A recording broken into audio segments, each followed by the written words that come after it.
I just want them to know that somewhere along the way you can show respect for them, but not when you're competing against them. No way. It's right in front of us. Hey, leave him alone. What are they doing here? The security staff, unbelievable, pushing John Starks. You can do, like I say, just go out and just play them hard every night and not worry about it, whether you're going to stop them or not. Just go out there and just play them. And if you just out there, you shoot, I shoot, that's not basketball. That's just you out there practicing. When you're out there competing against another team, it's going to be a physical game. Both clubs going at each other. Michael Jordan and Xavier McDaniel having words. And Starks and Miller going at each other. And John Starks has been thrown out. Look at Ewing's reaction. Not a smart move. Pat Riley in a rage. So we showed them that we're a better team. We came out when we had to and kicked butt.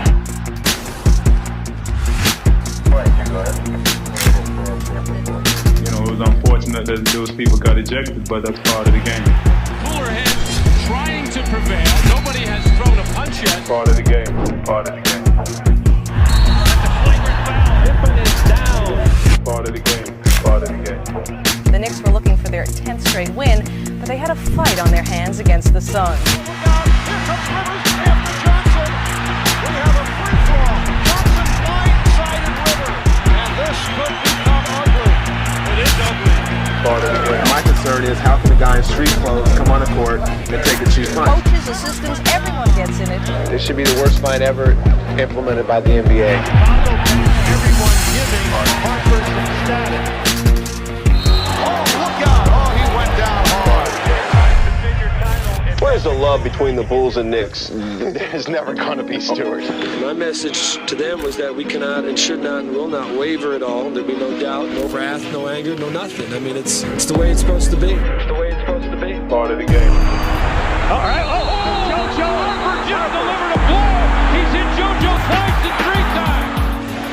Right in front of the commissioner of the NBA, David Stern. Oakley just came over and annihilated Bill Cartwright. O.J. Simpson is in that car, holding a gun to his head. So let's go back to Marv Albert in the playoff game, Marv. Back to top. Peppers flaring between the Rockets and the Knicks. Yeah, a little bump there and boom, 2 quick punches. No, it wasn't no finger in my face. If he wanted to point a finger, we got time.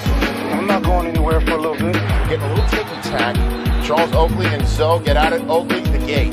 That's a whole bunch of people come off their bench. I don't believe in all that choir boy and this type stuff. Campy still trying to get a Curry. Oh, that's a bad move. That will lead to a suspension. Jeff Van Gundy grabbing the leg of Alonzo Mourning. It was Jeff Van Gundy who took the punch. Like a dog in heat. It's amazing he came out of this mess alive. So WWF, I'm trying to defend myself. Part of the game. Part of the game. And this is being called a flagrant foul. Just go out and just play them hard every night and not worry about it, whether you're going to stop them or not. Just go out there and just play them. All right, here we go. Salute to Knicks Nation, special edition of Knicks Fan TV Live. CP the franchise here, man. I've been telling you guys about this show all week because I've been excited to have this guy on. He is the author of the new book, Blood in the Garden, the Flagrant History of the 1990s New York Knicks. And he is Chris Herring. Chris, how you doing, man? Thanks for joining the show. I'm really good, CP. How are you? Thank you for having me. Man, I'm doing well, and like we said backstage, man, I just got to give you your flowers because this book was a masterpiece, and just watching you and the promotion behind it and seeing all the fanfare, you know, pictures of people on the subway reading it, as you said backstage, you know, people showing it to their kids. How do you reflect on this, man? I mean, you did the K show today, you did WFAN. The reactions from the fan base has been incredible. How do you feel about it? It's, the best way I could put it, I think I'm out of my feelings now just a little bit. But last week, I was talking with John McCree from Knicks Film School. Mm-hmm. And I actually teared up just thinking about how I've always been really grateful to Knicks fans just for allowing me to kind of operate differently, kind of the analytics stuff and the weird writer that's going to write about why the Knicks send Melo to the free throw line instead of Jose Calderon, given the free throw percentages. Like, y'all let me be who I am and accept that and almost, embrace it in a way that, I never expected. But none of this stuff is possible without you guys embracing it the way you have, and being there and supporting. And the phrase I used is wanting me to win. And so that when I teared up last week and kind of broke down for a minute, I was just emotionally overwhelmed just because you never expect to get that much support. I'm a first-time author. I'm someone that doesn't cover the team anymore, who doesn't live in New York anymore. But I've always felt just a sincere gratitude for the way that you guys treat me and the way you guys embrace me. And to see all that support kind of on one day or 1 week in the form of people posting the book. I was trying to retweet everyone that first day, and I literally reached a point where I was like, I don't think I can respond to everyone and retweet them anymore, because I had probably retweeted 300 or 400 people, and I was like, I can't keep doing this. Like, people are gonna think I'm a complete weirdo, but also you're not trying to flex that you have that much support all at one time. But that's what it was. And I'll just say this because I know, now my vanity is involved. And the bestseller list comes out tomorrow, and you never want to count chickens before they're hatched. I'm not doing that. But we feel really good about it just because, so many people went out and bought this book. And then even when they pre-ordered it and they saw what the expected delivery date was, and they started seeing everybody else post pictures of it, they went out of their way to buy second copies because they had to have it earlier than what they thought they were going to get it. So it's just like, people are showing me 2 and 3 copies of that. You have 3 copies. I got there. 3, man. I got 3. I appreciate that. It's just overwhelming, but in like the very best way. And I've said the word already, but I could not be more grateful for this many people wanting to show love and support. It means the world to me, and I promise you I will never forget it. Thank you. No question, man. And like I said, the publishing company sent me like 3 copies. Every time I open it, it was like Christmas for me. I'm saving one for little man, putting one in a time capsule. So definitely appreciate that. And you mentioned you are a first-time author, but you've been a journalist for some time. If I just backtrack and go back to your resume, you are a senior NBA writer for Sports Illustrated, also covering the NBA for 538.com. And you also covered the Knicks from, was it 2012 to 2016, correct? That's right. Yeah, I was at the Wall Street Journal for those 4 years, the beginning of a 5th season, but just that first week of the 5th season. Yeah. And I think the thing for me is, as you see behind me, I got the dunk on one end and Ewing schooling Shaq in the early days in the other end. So this team, had such a big impact on me just loving the game. It's how I came up. And I think for people around my age and the older generation, this team is a staple. And the impact on this on our fan base that this team had, it's why we're so rabid and passionate and delusional sometimes about this team right now. And so when I go through this book, yes, the events are still the same. The outcomes don't change, but I feel like the way you introduced each character and each player's story and the coach's story, this was tailor-made for a book, and just the intricate details that you brought into it really just tied everything together so perfectly. It was a masterful storytelling, man. Great job. Thank you. No, that was the goal. I've never really tried to approach anything I do in a half-assed way, but people say all the time, they talk about New York, like you can't really pull a fast one on New Yorkers when it comes to effort, and I think they're normally talking about the athletes, certainly the Knicks and other teams in the city. Who am I to think that doesn't go for me too when I'm writing about them? And I'm, we're asking somebody to shell out close to $30 for a book about a team that y'all follow them closely. Y'all lived and died with those years. So I'm not going to give you something that hasn't been thoroughly researched, fact-checked, and cross-referenced with what other people are telling me, and the 204 people I interviewed for this thing. Like, it has to be a balls to the wall effort, really, as far as, what I'm putting into this book. And I gave up a lot to do it. A lot of people kind of will take a book leave to work on a book. I was trying to do this with my day job, covering the league, trying to watch enough basketball to be able to write stories that make sense and, are relevant to the time. But, as far as, I had my own social distancing happening before the pandemic hit, because I had to work on this book and I had to just kind of have isolation. So spent a lot of time away from the girlfriend, lost the girlfriend over the course of reporting this book out because I needed too much space. And, did get the book done, but even once I was done with it, rewrote it 2, 3, 4 times really to make sure it had the right tone, to make sure that the stuff fit together, to make sure that the anecdotes I was telling all kind of fit the narrative I was trying to get across. And also to make sure, as much as I love y'all, respect y'all, you don't want to market a book too narrowly. You don't want to be writing to just one group of people. Just from a sales standpoint, your publicity team and your book publisher wants to be able to sell the book to a lot of people. So several people ask me every day, like, will I enjoy this, or can I even bother to read this if I'm a Pacers fan, if I'm a Bulls fan, if I'm just a 90s NBA fan, but not really one team that I love? If I hated those Knicks, can I read this book? And I think the answer is yes. And even the last couple of people I retweeted before I hopped on with you were Pacers fans. And one of them was like, I breezed through this book and I hated the Knicks. And that's kind of the reception I wanted it to have, is that in researching that era and writing about that era, obviously I think the Knicks changed more about basketball than any other team in the league at the time, even those Jordan Bulls. I think he was the best player and that was the best team. But the Knicks changed more about the game we would see in getting us to today and the way the game looks now. And you certainly want to try to sprinkle in things about the way they changed the league and what teams influenced the change. The Knicks were at the front of that. But there were teams trying to copy the Knicks during that era too. The Pacers were at the front of that list. And so making it as much about the other teams and the changes that they would influence as about the Knicks themselves, I think it has a little bit of something for everybody.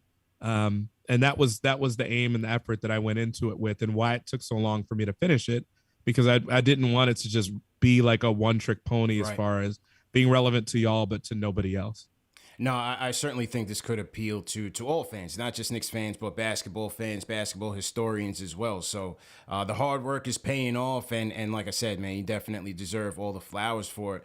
As you said, that's one of the things I did take away from this book, was how much the Knicks impacted the changes around the league. I think David Stern's efforts to clean up the image around the league is well stated. The league, that they had the cocaine scandal in the 70s, then you had the Magic and Bird era, then they're marketing the Jordan era. Later on, he's bringing in the dress code. So he did a lot of things to try to clean up the league. But so much of that, what I got from this book is from the Knicks, their style of play, their culture, the physicality, eliminating the hand check rule after the 94 finals, the Derek Harper rule, as I call it, Charles Oakley and the flagrant foul rules. If so much of that was from the Knicks, and that was incredible to take out of this book.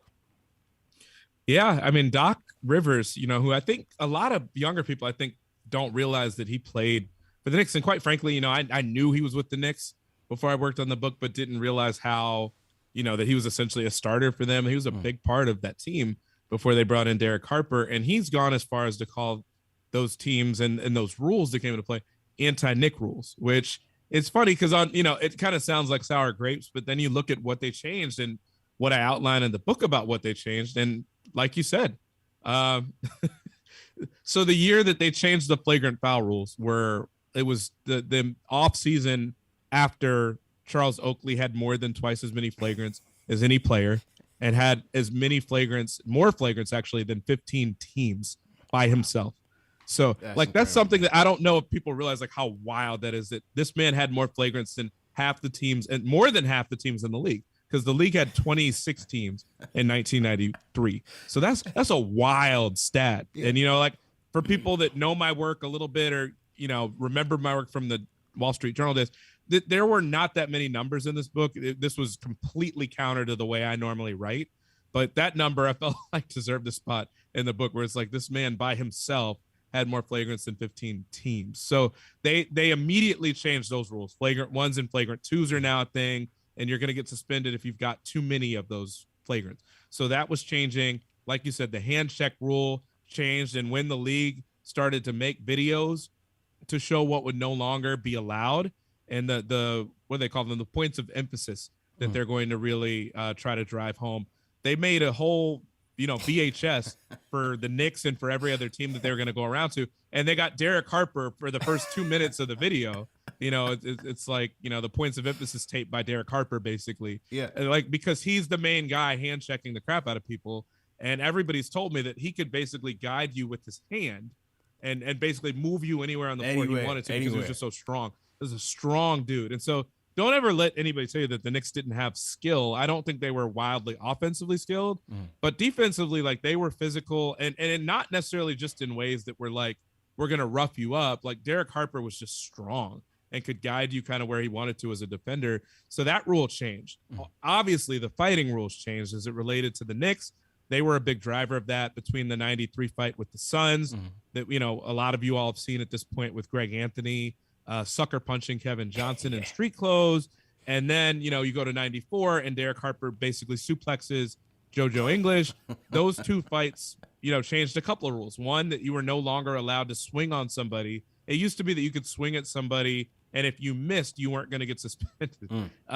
So, after Greg Anthony's whole thing, it was like, no, if you swing at someone, regardless of whether you make contact or not, you're going to get suspended. And then in 94, the rules changed again. Like, you cannot leave the bench, and there's no such thing as bench clearing altercations anymore. It's not going to be allowed. Everybody that leaves the bench gets suspended, which obviously came back to really, really screw the Knicks over in 97 with Patrick Ewing leaving the bench by a few feet in that Heat series, even though he wasn't really involved in the altercation itself. So all that stuff mattered, but all of it came into play because of the Knicks, not to even mention the 3-point line moving in around that same time after the Knicks finals run in 94, in part because the league wanted to get big men away from the rim defensively to force them out more toward the free throw line and toward the 3-point line.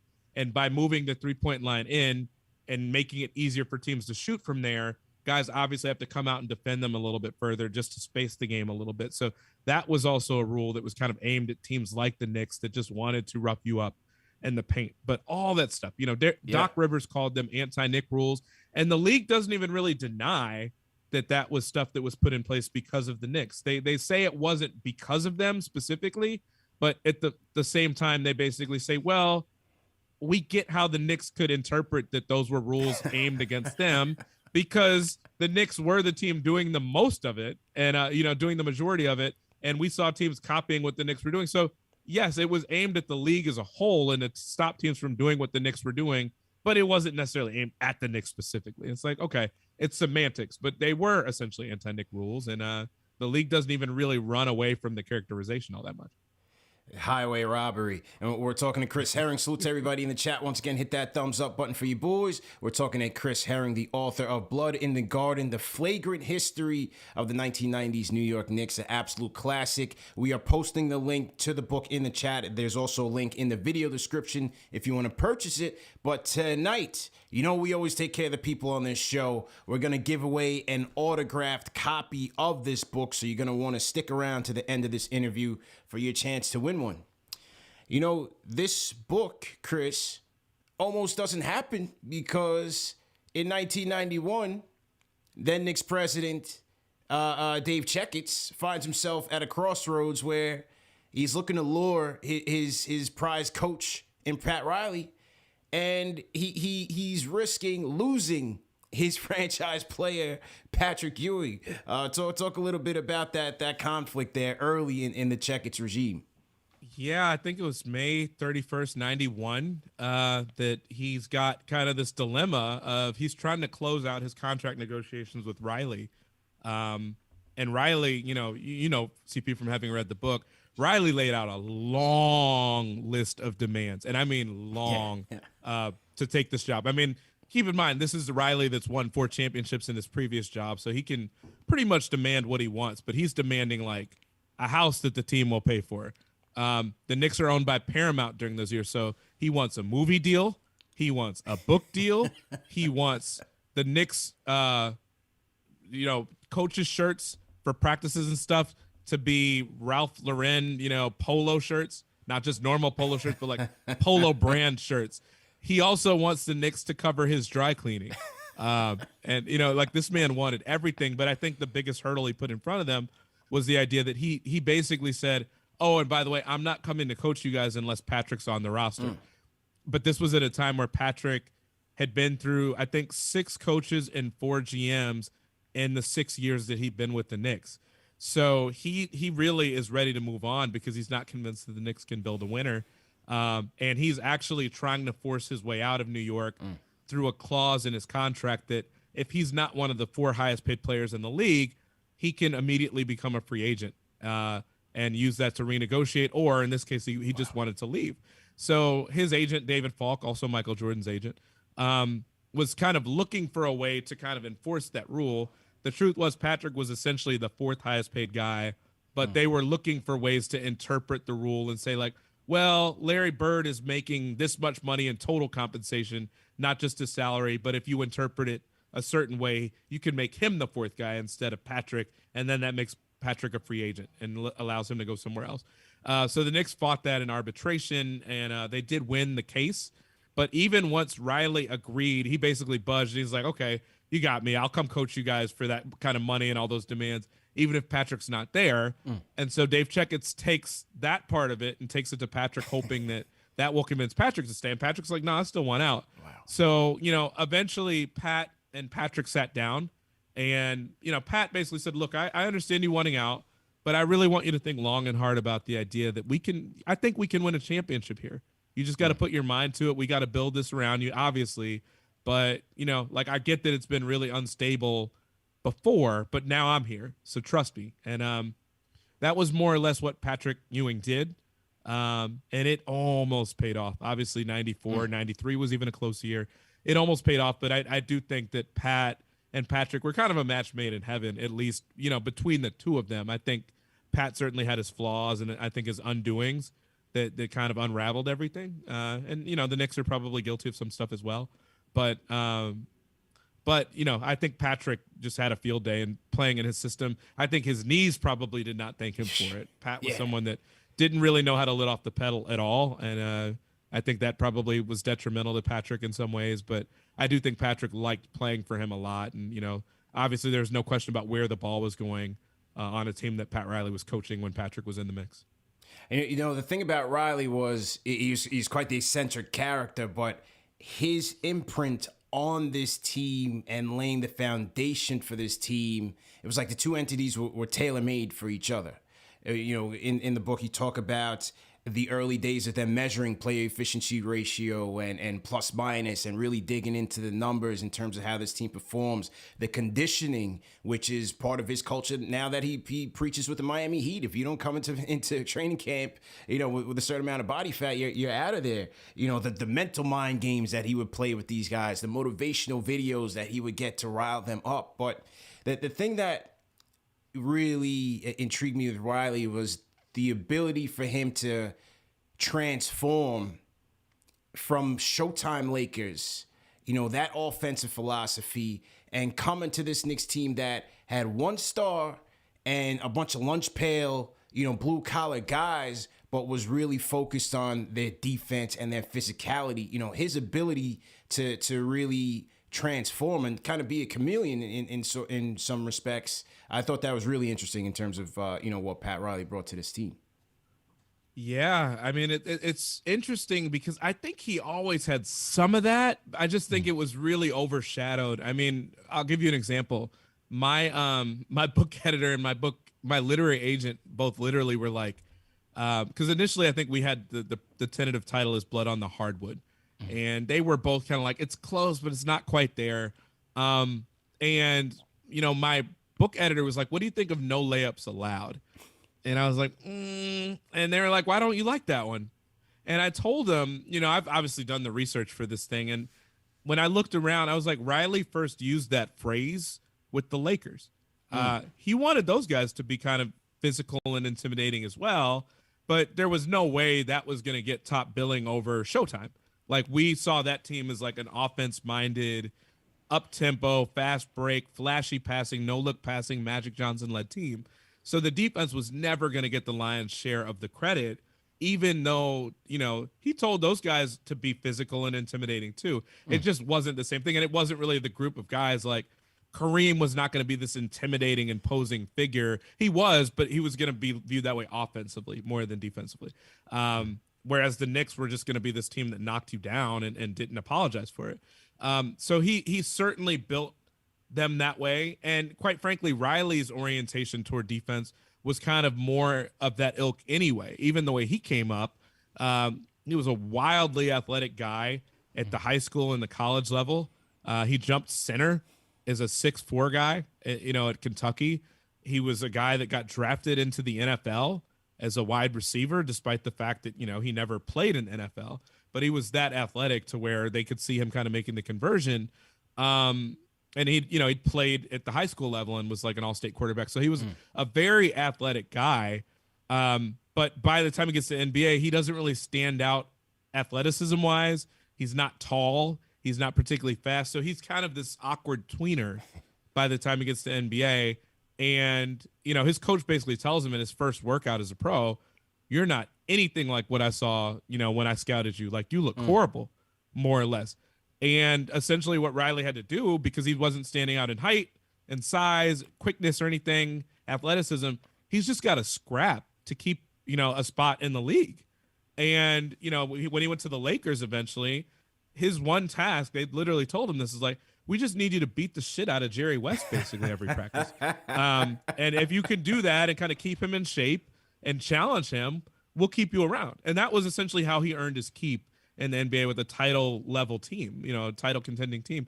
But that was essentially the sort of mindset he took into coaching, was that, he said that and preached that with the Lakers, but I think the offense overshadowed it. And by the time he had the Knicks, who were a completely different team with way less offense, he made that kind of the complete ethos that they were built around, because that was the only way they were going to win. And quite frankly, that was what the league wanted to get rid of, is that they saw the Knicks taking the style of play and saying, like, we fully recognize and own the fact that we're not as talented as that team from Chicago, but we're going to, we'll be damned if we don't keep it close or keep it competitive through the fact that we'll beat the crap out of you. And the league didn't want that. The league did not want brute physicality to become more important or even as important as the idea of skill and athleticism.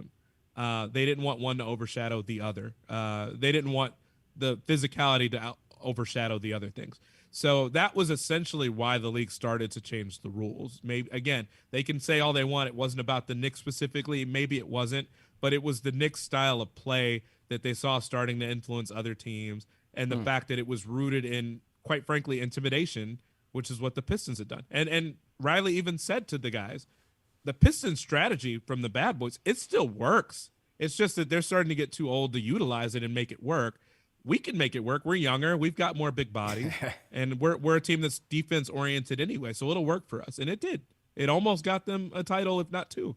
So it did work for them. It's a team full of what ifs during that Riley era, man. Sure. As a kid, learning, after the disappointment of the Ewing finger roll, losing to the Pacers at 9-5, and then hearing that he had left, and I'm like, we still got more championships to get to, more winning to do. And as a kid, I could not understand for the life of me how he broke away from this team and then faxed in his resignation. I was crushed, man. But as I read the book, it just seemed like he had run its course, and that, I always say the Knicks should have gave him the keys. They should have done what Miami could have done, but it just seems like it was an offer he couldn't refuse. Yeah, and that's the crazy thing to me. Like, in talking to the very highest ranking people, Rand Ariskog was their owner at the time. And he, by that point, he had basically been looked at it and said, like, there's literally no way to give this guy ownership. Rand passed away a couple months ago, but Dave Checketts, everybody basically says it wasn't possible. Like, we could have done some creative things to maybe give the guy stock options or anything else or shares. But we couldn't just give him a percentage of a corporation. That's not how it works. And I think really it was a couple things. the fact that it was kind of bad timing from the Knicks standpoint that another team could literally step in and give him ownership because Mickey Arison basically owned the team by himself, whereas the Knicks were corporately owned. I think that was part of it. But it does feel like, and I have an excerpt that the New York Times ran last week that goes into great detail about it. Obviously, chapter 12 and 13 go in detail about it in the book, about how Pat started to leave and essentially, just to run it through for everybody, the Knicks were coming off that finals year. The Knicks were going through a third ownership change in basically 3 years. And Riley started to kind of express trepidation about that, saying that, one, I'm really damn good at my job, but I think more importantly, two, the ground keeps moving underneath my feet, and I want to have some assurances to where I don't have to wonder and worry about who I'm working for or who we're working for as a team. So I would like an ownership stake, in this renegotiation for the contract or, this extension.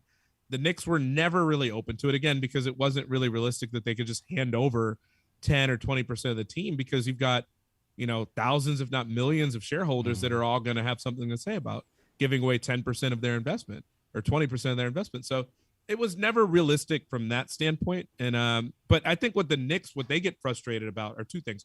One, Pat clearly maneuvered behind the scenes, but also two, and even Patrick said this during those years, I want to say within weeks, months of this happening, he was like, look, man, I don't think any of us would do anything any differently than he did it. Maybe be a little bit more forthcoming about it, but the Knicks were offering Pat 5 years and $15 million and no ownership. $3 million a year was good back then. Wouldn't quite be great now, but you still have coaches that probably don't make that now. Yeah. Sure. That's how much money that was at the time. He was already the highest paid guy, and then they were doubling his salary to offer him $3 million a year. So it's not bad, but who in their right mind is taking, $3 million a year for 5 years when then the Heat offer you 5 years and $40 million? So we're talking about $8 million a year plus 10% ownership. Plus, if you stay long enough, we'll give you another 10% in ownership. Wow. Plus, we'll pay the loans that you have to pay on your interest, or the interest that you got to pay on your loans.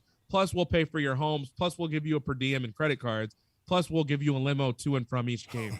Who's saying no to that? Right. Nobody. And that was essentially what. It's funny, when I talk to Dave Checketts and the other people for this book from the Knicks, they're all essentially saying, one, he broke the rules. He was under contract with us. But more often, even more important than that, why did you have to badmouth us as if there was something we weren't giving you when, just take we could just say it. The deal over there was so sweet that you couldn't turn it down. It's not that we didn't give you something. It's that you had all that. And of course you're going to step into that. And I think that's real. And I will be honest in saying this, not that I give a damn. I'm not a fan of the team or, an enemy of the team or anything. The Knicks saw they knew Pat was resigning when that happened. And, Dave Checketts even told me that people had been telling him that. Pat's agent had been telling him that. Everybody was saying it. Dave just wanted to try to convince Riley to stay. But so when they got the facts, they basically, it was a lot sexier of a story. And it drove the media cycle hard when it was put out there that Riley had faxed in his resignation. The Knicks knew he was quitting already. So it's kind of more of a thing that riled the fan base more than it riled the Knicks themselves, because they knew, that at least management knew. And it was not a surprise to them, but they kind of, it lathered them up to see the fans so worked up about it. They were just kind of sitting there eating their popcorn, being like, okay, let's make Riley look all the way bad now and all the way the bad guy. Pat the rat. But they knew, and it certainly succeeded in making Riley look like the bad guy. Again, he did break his contract, so I get that. But then it didn't catch the Knicks off guard that he resigned. They knew it was coming. It was more of something that caught the fan base off guard.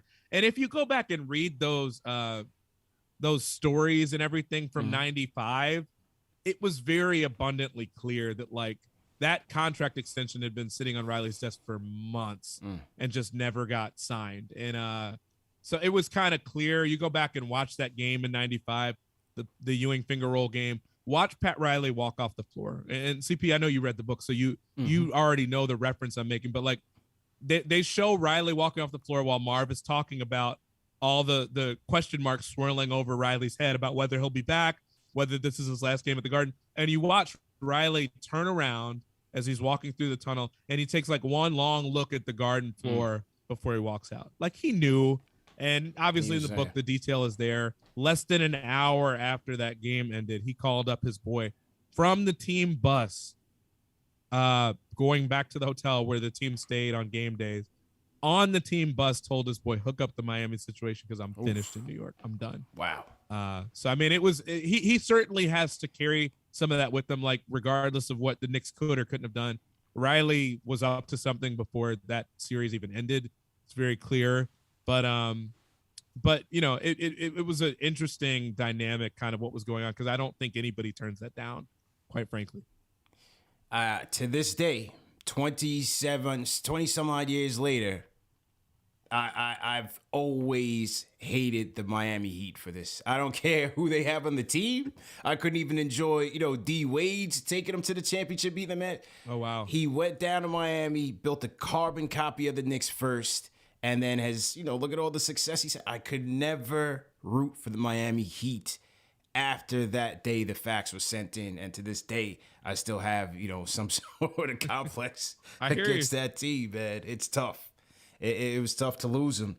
I talk about the fact that this team was just filled with so many what ifs during this run. Whether you talk about 92, taking Jordan to 92 to game 7. You have 93, you're up 2-0. You have the Charles Smith game in game 5. Nightmare, complete nightmare. You have the finger roll game in 95, the suspensions in 97, Ewing's injuries, 98, 99. But obviously, game 7 of the final, game 6 and 7 of the finals, that's the biggest one, man. And the biggest heartbreaker, because you go to Houston up 3-2. I remember I'm at home watching, I believe it was game 3. The whole OJ thing happens. I'm like, wait a minute, what happened to the game? And at this time, I only have, no cable. So I'm 1 through 11. So I'm flipping through, like, maybe it's on channel 9, maybe completely gone.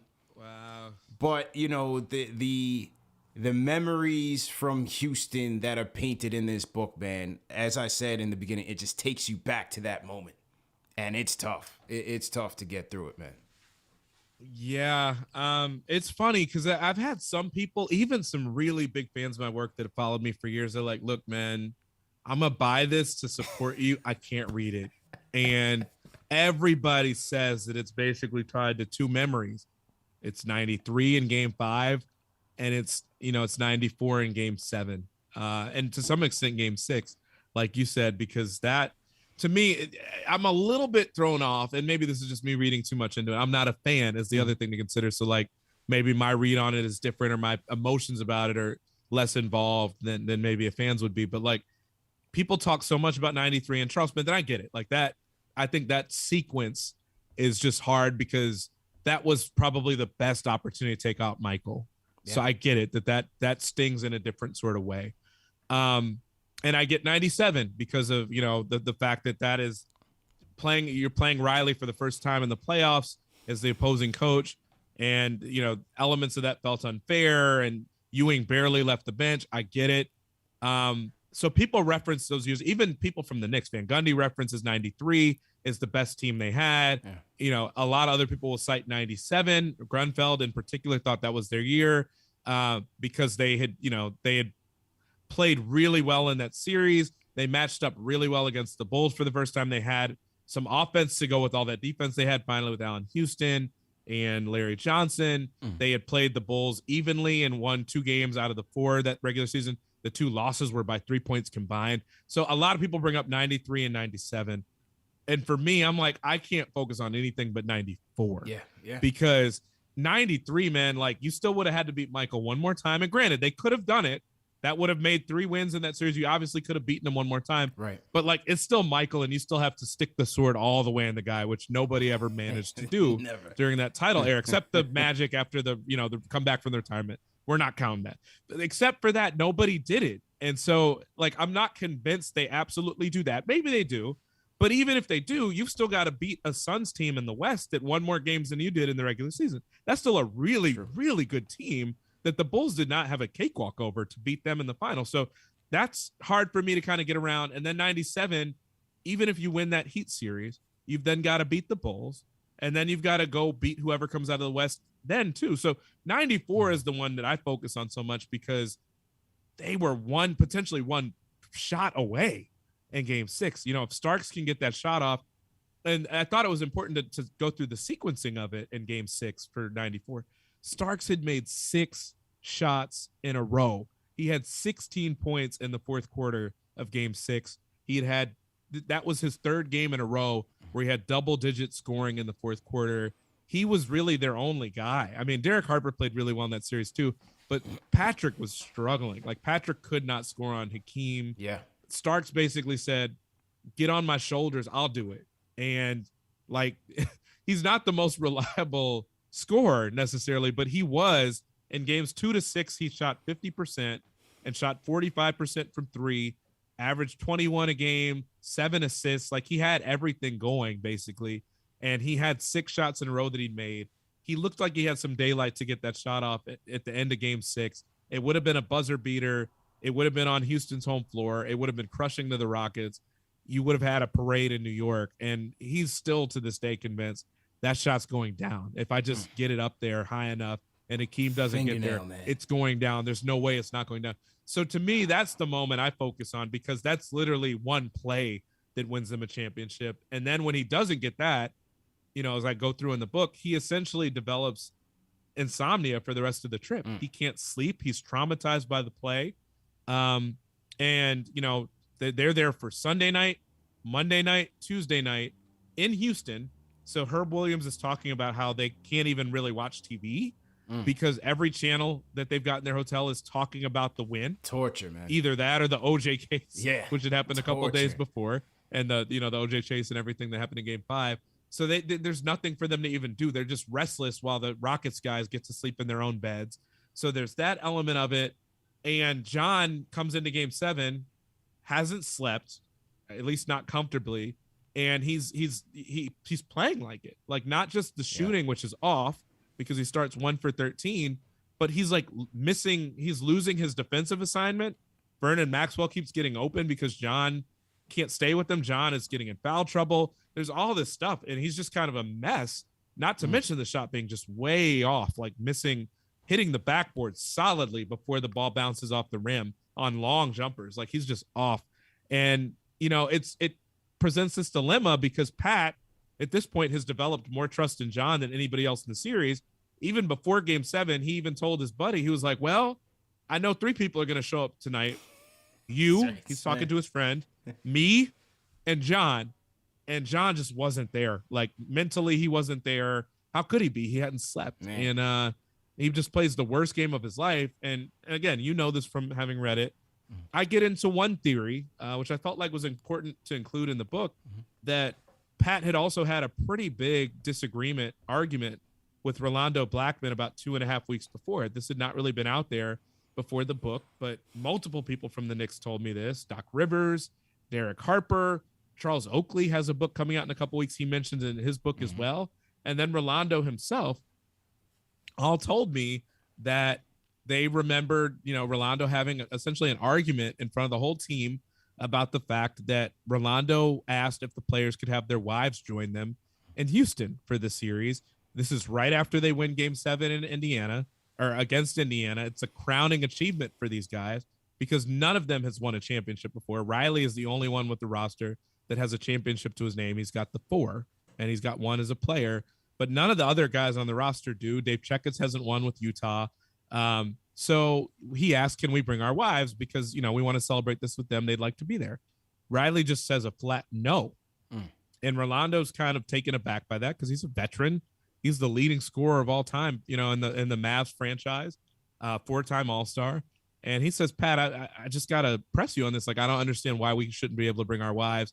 Huge achievement. They've held down our households all year. They're not going to be a distraction to us. These are our wives. Like, they're not our wives. How could our wives be a distraction? We're married to them. We just want to celebrate this with them. It'll probably make us feel more at home to have them there because we've been away from them for so long. And keep in mind, the Knicks that year posted the longest it was the longest postseason run that any team has had. They played 25 games. that postseason. It was the longest in NBA history to that point. So, Rolando's begging Pat to let them bring their wives, and Pat just again says no. So it seems like a small thing maybe, but it was in front of the whole team, and Pat really did not appreciate and did not allow people challenging him, certainly not in front of the rest of the roster. So Pat kind of harbored that. And one other detail I'll add in for people that are like, why is that a big deal? Pat was someone that even down to the color of people's cars, you had to kind of be all the way in on his vision. And if you questioned him or weren't willing to kind of go along with him and what he thought, he was a guy that told Dave Checketts, basically as Checketts was on the phone with his wife, Checketts' wife wanted to get a green Chevy Suburban. And she was on the phone with Dave to explain that, to ask Dave if he was okay with that. Dave was okay with it, but Riley was within earshot of the conversation. He's like, Dave, she can't get a green Chevy. Green represents the Celtics. And Checketts kind of looks at Pat like laughing because he's like, he can't be serious. Riley's completely serious. And then Checketts, talks to his wife, says, okay, not a green one. What other colors they got? She mentions red. And Checketts is like, I'm cool with red too. But Riley's like, that's the Bulls. You can't get a red car. So, Checketts finally just says, babe, just bring home a blue one because that's all that's going to work. So Riley was that adamant about like everything being in lockstep with the way he thought, with the competitiveness that he had, with the loyalty, the betrayal. It had to be the way he wanted it or the highway. And so the fact that Rolando would question him twice like that in front of the team, look, we'll be honest, Rolando was not a key part of the rotation by that point. Yeah. He had not played at all in those first 6 games. But I think the point is that the players thought, not so much my thought, because I tend to think that Riley might have held him out anyway because he was not an active part of the rotation. But to the players, they all feel like Rolando might have been held out for that reason. They wonder that. And, to Rolando's credit, who's wondered about it, Pat has written him essentially what come across as like apology letters for not getting him into that game. He's called it the biggest mistake he ever made in his career. And not to mention, Rolando had his highest scoring average against any team over his career. If you look at his splits, was against the Rockets. His highest field goal percentage against any team was against the Rockets, who he played against regularly as a member of the Mavs. So Scott Brooks, a backup on those Rockets teams, was telling me we were petrified that Riley was going to bring in Rolando because we never had an answer for him when he played against us as a Maverick. And so we just kind of felt grateful that Riley rolled with Starks there. But just a huge, huge potential misstep, not necessarily because Starks had to be taken out for the rest of the game, but even just to get John a 2-3 minute breather to kind of get him back on track could have potentially been huge, and Rolando probably could have handled that. Yeah, and as I was digging through the archives and watching that game over, I think I was preparing for maybe the Harper interview.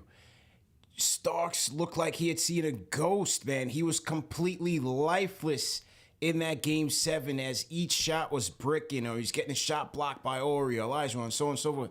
He just looked completely like he wasn't even present in the building. And so it's just, that was the thing I took from the book, was that, how steadfast the players and Rolando were in thinking that the reason he didn't get in was because of that rift with Riley over, bringing the families over to Houston. So that was so interesting, man. But as I said, it was just a dagger just going back through that and the behind the scenes, the champagne rolling in and them being able to hear the Rockets celebrating right across, through the wall of their locker room. I was just heartbroken all over again, man. But again, solid reporting by you.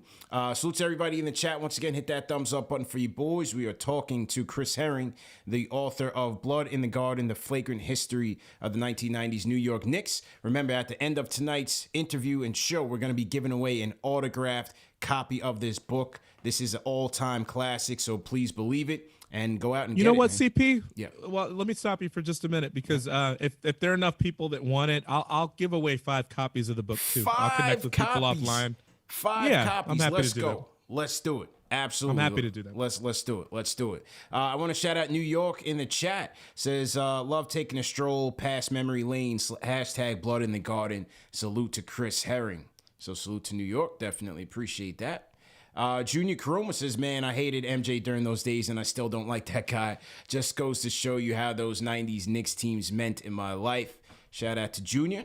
We also have a super chat in from This is from Sem Solor. Says, if this book is as good as the dedication in the beginning, I'm in for a treat. Now, you guys are absolutely in for a treat, man. Like I said, this is an all-time classic, so make sure you guys go ahead and pick that up. And we're giving away 5 autographed copies of this book, man. So definitely make sure that you guys are locked in. Real quick on Dave Checketts, because you did sit down with him during the preparations for this book. Sure. And the one thing about the Ewing era was we were always looking for that Robin, that consistent Robin. You know, Starks had his heyday, and later on we brought in Houston and Sprewell, even, you know, and more and LJ. But were there any other targets or players that the Knicks were close to bringing in from Checketts' standpoint to kind of help, be that second star for Ewing? The names that I heard a couple times, I don't think they were particularly close with one of these. The first name I'll give you, I don't think they're ever that close, but there was talk of it. And my understanding was that the owner stepped in and said, we've been spending too much money as is, just make it work with what we have. So the first name is probably kind of a crusher if you know anything about the 90s, just because he could have made a big difference. Mitch Richmond was a name that I heard. And that's someone that, you know, quite frankly, when you look at John's shortcomings as a second scorer, and John really never, you know, with the best offensive teams that era, like the Suns, and John never should have been placed in a position where he had to be a second option, certainly not a first option in a final series, the way he essentially was, you know, against the Rockets. But Mitch Richmond, you know, was a big guard and a guy that could score, and that would have been a great pickup for them. But I heard that was never that close to happening, aside from the fact that the Knicks would have had to pay more to make it happen. You know, I think the other name that I heard was also at the 2-guard position was Kendall Gill, was someone that they tried to swing a trade for, that it seemed like that one could have worked and could have happened. I'm not sure exactly why it didn't or exactly who was up to be traded. I don't think they were going to trade Starks to get him. So it would have been someone else on the roster, but they talked about Kendall Gill. But you know what's crazy about it, man? Like when you go through the list, because there were other guys that they did get that I think they were hoping that would kind of fill those roles. Rolando was a guy that I think they were hoping could kind of plug into that. Xavier McDaniel was a guy that they got initially to kind of be a second option. They tried to get they did make an offer for him, but then the truth was the Bullets ended up matching the deal. Harvey Grant was a guy that they tried to get that was like a 20-point per game scorer. But then, you know, they land Charles Smith. Charles Smith averaged 20 a game with the Clippers. They got Tony Campbell, who was a guy that I think averaged 20 or so with the Timberwolves. But I think that what you would find with some of these guys, with Campbell and then with other people as well, they couldn't really defend to the level that Riley wanted. And Riley, you know, I have an anecdote in the book from one of the team scouts that was always so amped to watch the Knicks practice, but then would say, he's like, I finally made it to practice, but then I kind of got bored because all they did was practice defense. So Riley cared a lot about defense, and if you weren't going to really defend for him, he wasn't going to play you. He didn't care how many points he could score. So Tony Campbell got angry about his role in the rotation and essentially got traded, but there was him.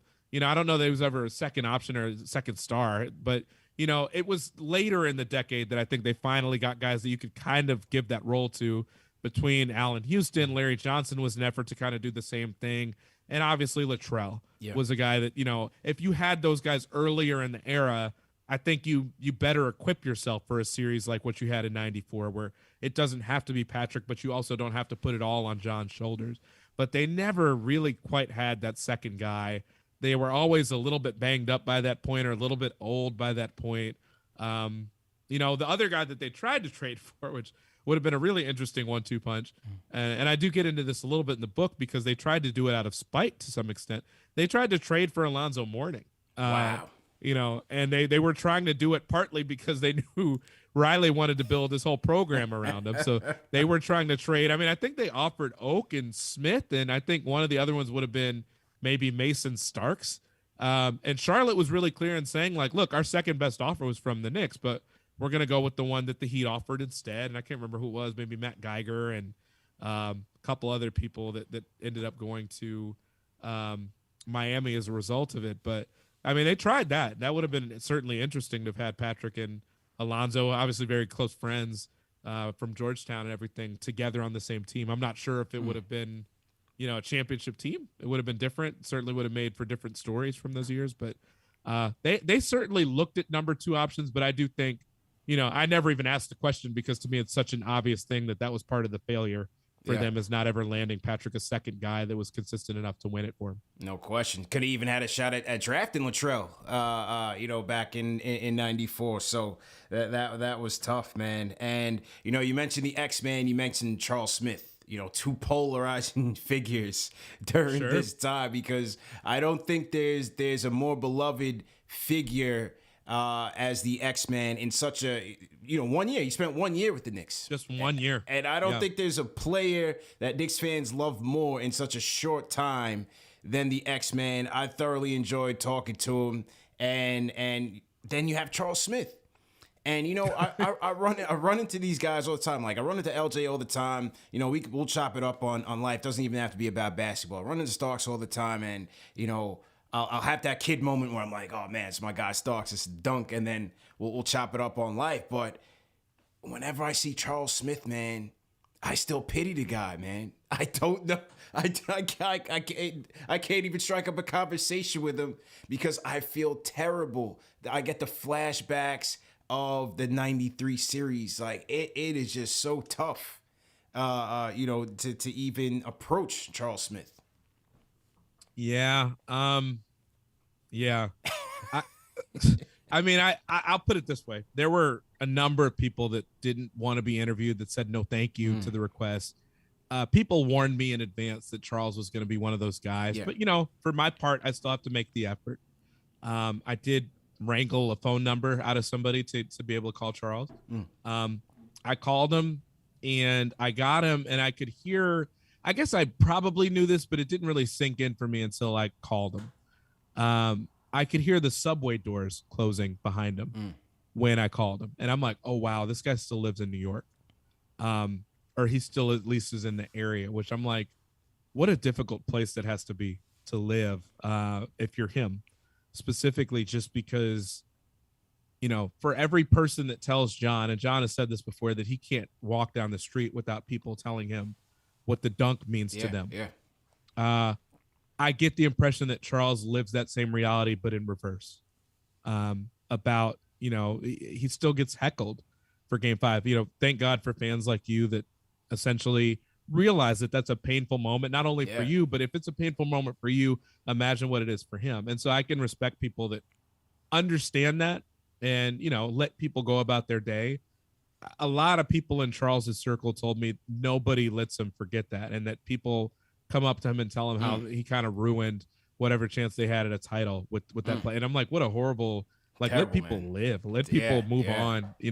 People are not necessarily their worst moments, certainly from an athletic perspective. Like, it's not, we have people that are doing horrible things in this world. Right. Missing layups, no matter how point blank they are, is not one of them. Absolutely, he was trying. I try to convey in the book how deeply he cared, even before he got to the Knicks, with the Clippers, that he was losing his hair due to the stress that he was feeling. He was averaging 20 a game.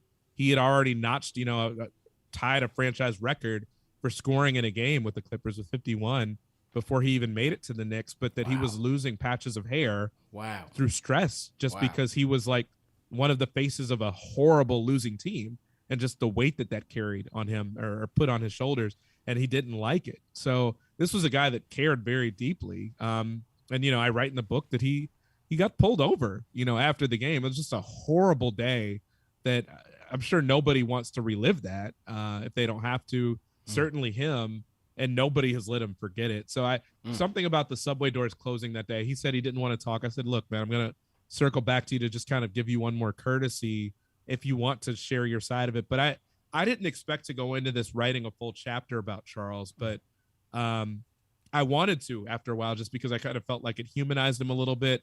It kind of explained where he came from, kind of how he got to that moment. But also, and I think, one of the bigger critiques, it's not meant to critique him, but I just think it's meant to show how he operated as a coach. Pat Riley really didn't see a spot for Charles with this team, even from literally the first day of practice where he kind of was already questioning Charles's fit, how big Charles was, kind of size-wise, weight-wise, because he was trying to make Charles a small forward when the guy was 6'10 or 6'11. He was having him guard Scottie Pippen, and he needed him immediately to drop 20 pounds to be fleet of foot enough to guard Scottie. It's like a guy that clearly today would be a center. Right. But also this is like maybe your most, aside from Patrick, maybe your most skilled offensive player. And you essentially are saying you can't make use of him. That was kind of what he was saying. Pat just, everybody kept saying this, like Pat kind of drove the guy nuts psychologically. Like he, the anecdote that I have in the book, which has been out there before, but, I think the context was important. Charles developed very chronic knee problems. And it was something that the Knicks either weren't aware of or didn't think was actually a legitimate injury for him. So he had arthroscopic surgery during an off season. Then the season starts and his knees still don't feel right. So like a month, 2 months in, he's saying like, my knees are flaring up. They hurt really bad. So he gets another clean out. And then he comes back and his knees are still bothering him that same season. And finally, at some point during that season, he's sitting out a game because his knees are bothering him still, even after 2 cleanouts. And he walks into the locker room in a suit with the rest of his teammates already in the locker room. Pat is at the blackboard writing down some principles on the board and he's talking to the team. But then as Charles walks in his suit, he says, Charles, if I needed you to give me 1 minute tonight, and that 1 minute could result in us winning a championship, could you give me that 1 minute? And Charles is kind of confused by the question. He's like, of course, coach. Of course I would. And then Riley says to him, then why the hell are you in that suit? Like, what the hell are you supposed to say to that? Like, he's put you in a catch-22 sort of situation. Because if you say, no, I can't do it, it makes you look like a wuss. It makes you look weak, if you say, yes, I can do it, and you go out and play like you're not right physically, but you've also made it open season on one of your key guys. Like, you've made it okay for everybody to question his toughness on a team where, like, granted, he's not the same as Oakley and certainly not McDaniel, the guy he replaced, and Mason and Starks and Doc and all those guys. But why is it such a problem for him to not be exactly like he's skilled? Like, he can hit a 19-foot jumper. He can pass. Like, he was 5'9" through his freshman or sophomore year of high school. He was a guard. He actually reminds me a lot just in terms of like the growth spurt, like somebody like Anthony Davis that went from being a wing player to being a big man. Like you needed his offense on a team like this, but you kind of pigeonholed him into playing small forward and having to guard Scottie instead of just starting Mason maybe and using Smith off the bench so that you can use him with your bigs, and use him as a big where he can kind of dominate and eat and really make guys come out and guard him. Right.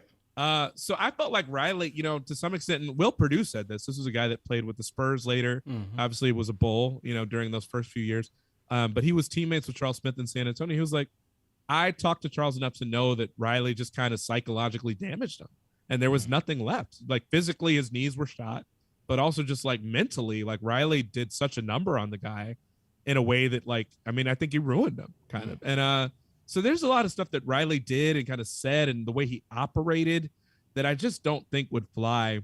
It certainly wouldn't fly in today's NBA. The guy told the team psychologist he couldn't see the players anymore. That would never fly in today's mental health, focused NBA. But I thought Charles Smith was really important to focus on just because I do think he got a little bit of a raw deal.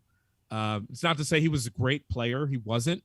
But I do think that there were things that could have been done better that could have given him a better shot to work with the Knicks. And I do think that for some reason there was this emphasis on everybody having to be this guy that was like this executioner style guy. And I don't think every single player, like, you have role players and you have guys that fill certain roles. I don't think that guys like Charles need to be exactly the same as Oakley, for instance. I don't see that as a problem, but I think Riley did. Well, all I can say is thank God there was no Twitter back in those days, man, during that Game 5 debacle, because the Knicks Twitter would have shut down the servers, man. That thing would have been shut down for hours. Would still be a trending topic. Still be a trending topic.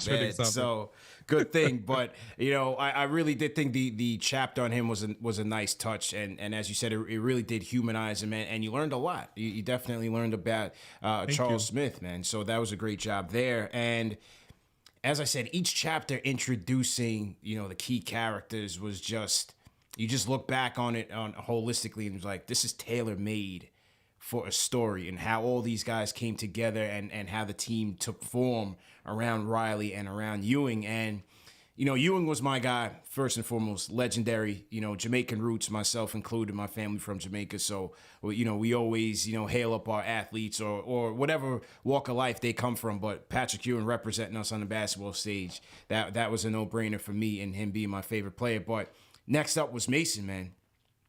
And the Mason chapter was by far to be top 3 in this book, man, because again, Mason's journey was so inspiring, but he's such a complex figure.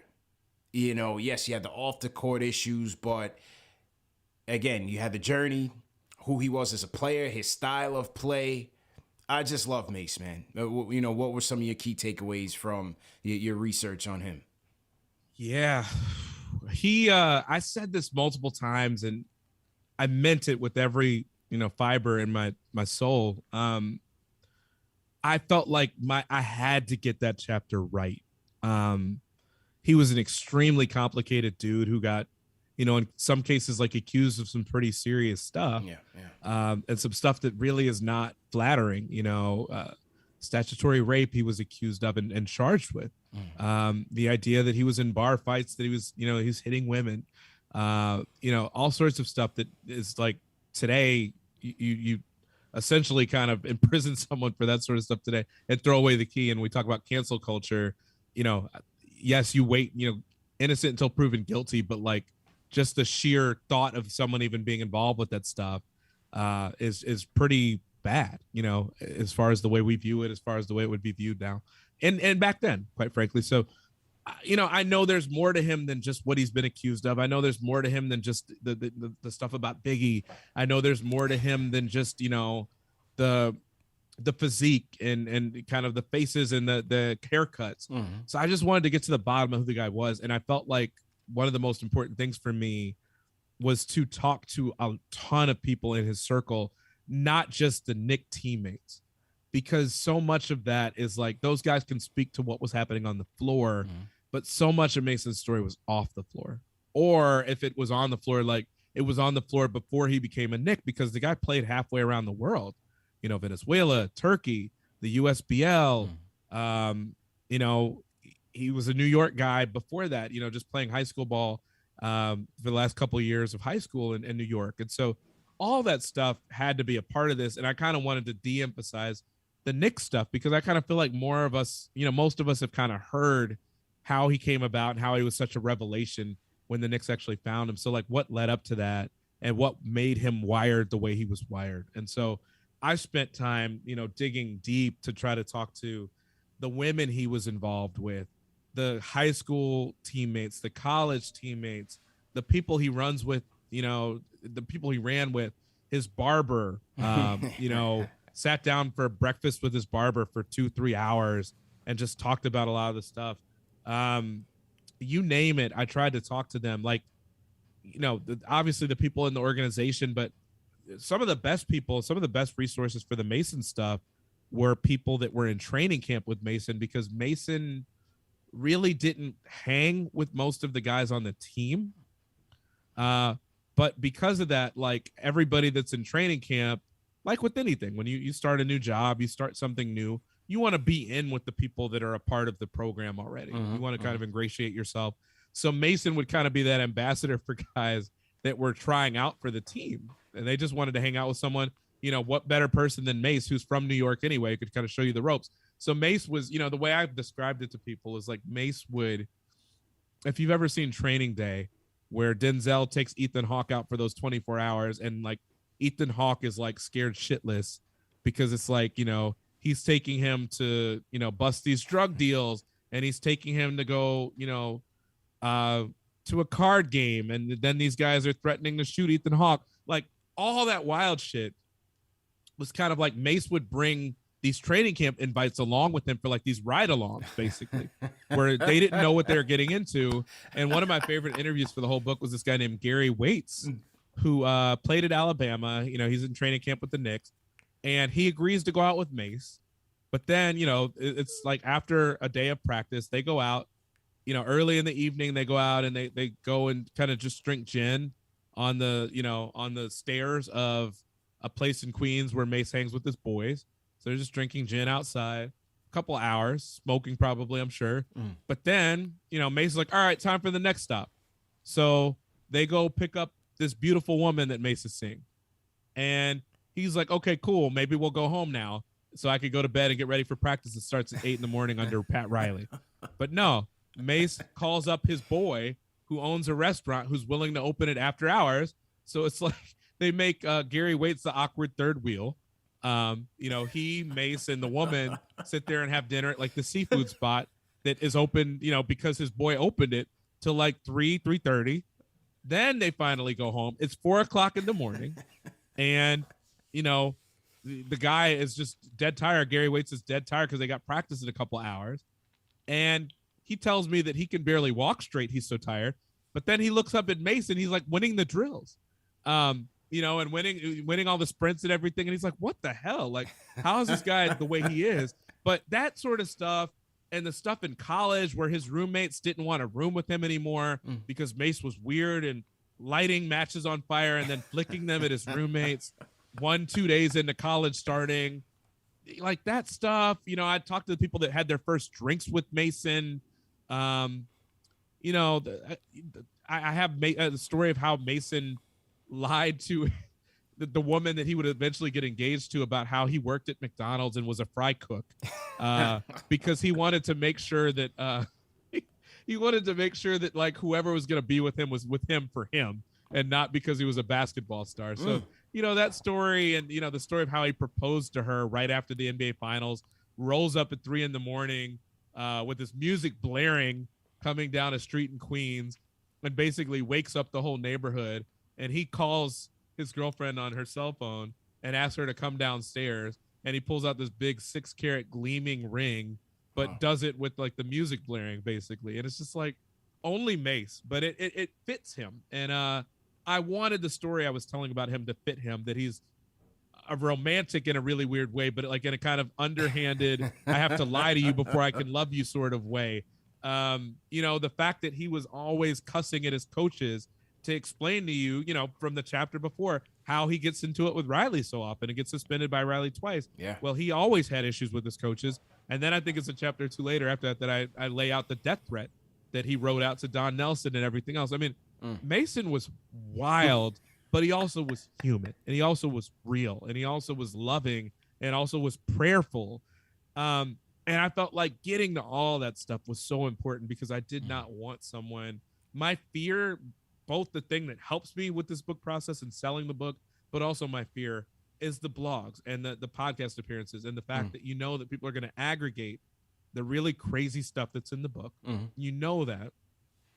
The last thing I want for Anthony Mason's family, which they've already been through so much, the last thing you want is for stuff to just get aggregated like crazy, and it's just making the dude out to be a complete lunatic that wasn't even a human, that like was barely human, because all we're talking about is the sexual exploits. And there's plenty of that in the book. It's not to say that it's not there. I wasn't shying away from anything, but I also need you to understand this was a human who played basketball, who had flaws like anybody, but also had good qualities. And so I was really proud that when my agent and when my book editor and when my friends read this chapter, they're like, I don't know whether to love or hate the guy, but man, this is a really complete picture of who he must have been. No doubt about it. I got a text message yesterday from one of his best friends, who is mentioned in the chapter, is quoted in the chapter. He was like, I loved this book, but the chapter he's like, thank you for making us feel better about the fact that we trusted you enough to do this and to write this chapter on our friend, because that's I felt like I could hear Mason saying some of the stuff in that chapter. And that makes me, I've gotten compliments from Spike Lee, from, I know the commissioner of the league has been reading the book over the last few days. I've seen pictures of people reading the book on the train. All of it is a super, compliment. It's just a huge compliment, and so humbling to know all that. But to hear from Mason's people and to say, look, we get that you had a job to do. You're a journalist, you're digging. Of course, you've got to include what you've got to include. but to know that they feel like I did right by the person that I was writing about and someone that they love that they're never going to get back, that means a lot to me personally. And it means that that it was work well done as far as making sure that I wasn't just trying to make the guy look like a crazed person without context. Yeah, no question, man. It was skillfully done. I got to hand it to you. That was definitely by far one of my favorite chapters in the book because I was a big Mason fan. Salute to everybody in the chat. Once again, hit that thumbs up button for you boys. This is a special edition of Knicks Fan TV Live. I have Chris Herring, the author of Blood in the Garden, the flagrant history of the 1990s New York Knicks. And as we said earlier, we're going to give away, here's what I'm going to do, because I had a trivia set up for one person. So we're going to still run that trivia for the one person to win. But then tomorrow we'll do the drawing. We'll give you guys all day tomorrow. We'll do the drawing for the 4 other winners. And then we'll announce those names after Knicks versus Heat post-game live tomorrow night. So definitely appreciate Chris for his generosity, man. And hey, five of you guys are going to have the joy of reading this book. Want to shout out first and foremost, we got Chuck D in the chat. So everybody in the chat, throw a hashtag PE for a Legend Among Us. Chuck doesn't miss a show. You know, during the post-game shows, he's in here early. He's vibing with the people early before we even go live. So shout out to Chuck, man. That's my OG and one of the biggest supporters of this platform and wave. Shout out JD Sports Talk, Super Chat. He says, my copy's on the way. Can't wait to read the book. And he says, also says, respect, have followed you from day one. I know you still have those sources and connects. Thoughts on the current Knicks and are they invested in Cam? All right, let's move that. Let's move that to after the show. But shout out to JD. Like I told you yesterday, Chris, it got real heated last night after the Knicks Cavs game and no Cam Reddish. You know, we turned it up. We turned the fire up on the Heat with the panel, and but the fans definitely enjoyed it.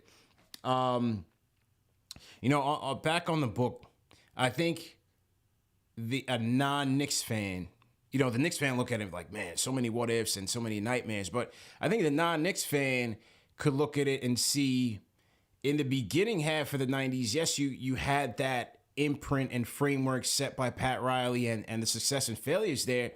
But later in the 90s, they're able to still survive the Riley leaving, a tumultuous Nelson year, and then into a Van Gundy year and still have some success. I think that's very interesting because it was kind of like, you know, a tale of 2 Ewing eras. You had Starks, Oakley, Mason, and then you transition here to Larry Johnson, Allen Houston, Sprewell. You bring in Chris Childs, so on and so forth. I think that was an interesting transition to see that they were still competitive in the East and even cracking the finals and conference finals and so on, even well after Pat Riley had left. And you didn't even mention the rules changes, which again maybe weren't aimed directly at them, but very, if not very close to aimed directly at them. I mean, one person that, you know, his name hasn't come up that I think deserves some credit. I don't think was the greatest at drafting, but Ernie Grunfeld. You know, shout out to Ernie Grunfeld because I think those teams were not perfect. They were not the most talented, but they did have, I think sometimes the talent that they had gets sold a little bit short because again, they had skill, you know, defensively, they certainly had skill, but they had some real talent too. You know, and it was always kind of like one injury that really would screw them up or one fight or one suspension that would come up. But they had real talent. And even, you know, Ernie, you know, this is skipping ahead a little bit, but 99, I mean, they have that team, like you mentioned, with Sprewell, with Camby, and they're an 8 seed that really, again, had never been healthy the whole season. Van Gundy and Grunfeld are kind of, they have the infighting going on, kind of sniping each other anonymously through the media. But it's a team that gets to the playoffs as an 8 seed, takes down Houston. Or I'm sorry, takes down, Allen Houston makes the shot to take down Miami as an 8 seed, then sweep Atlanta, and then take out Indiana as well, I think in 6. And realistically, you know, obviously they did not put up a great fight with the Spurs, but they were completely shorthanded without having Patrick. Larry Johnson was not really healthy in that series. And I want to say, what was his name? Chris, what was the backup center's name? I'm blanking. Chris Dudley. Chris Dudley was not healthy. I mean, I don't even know if he was able to play in that series. So, I mean, of all the teams that you can't be shorthanded against at the big position, the Spurs are not the team you want to have that problem with when they have got Tim Duncan and David Robinson. So, I mean, they might have had a shot there too. If they're anywhere near healthy, you certainly needed Patrick in that series, and he just wasn't available. So they had talent. Whether it was enough to win the whole thing at any moment, I'm not sure, but they definitely put together some good rosters. And I think Jeff Van Gundy, it's so fascinating to me because Don Nelson was not strategically, he was not a bad coach. I think I kind of outlined it in the book. Let's reel off the list of things he wanted to do. He wanted to de-emphasize Patrick because he realized Patrick was getting older. He wanted to kind of save his body. He wanted to save everybody's body by having them practice less hard than they had under Riley, which was too hard. Riley had 2.5-hour shoot-arounds where he was making guys tape up. And I have that anecdote in there about Xavier McDaniel oversleeping a game damn near because Riley had practiced them so hard that morning. So, he was practicing them less hard.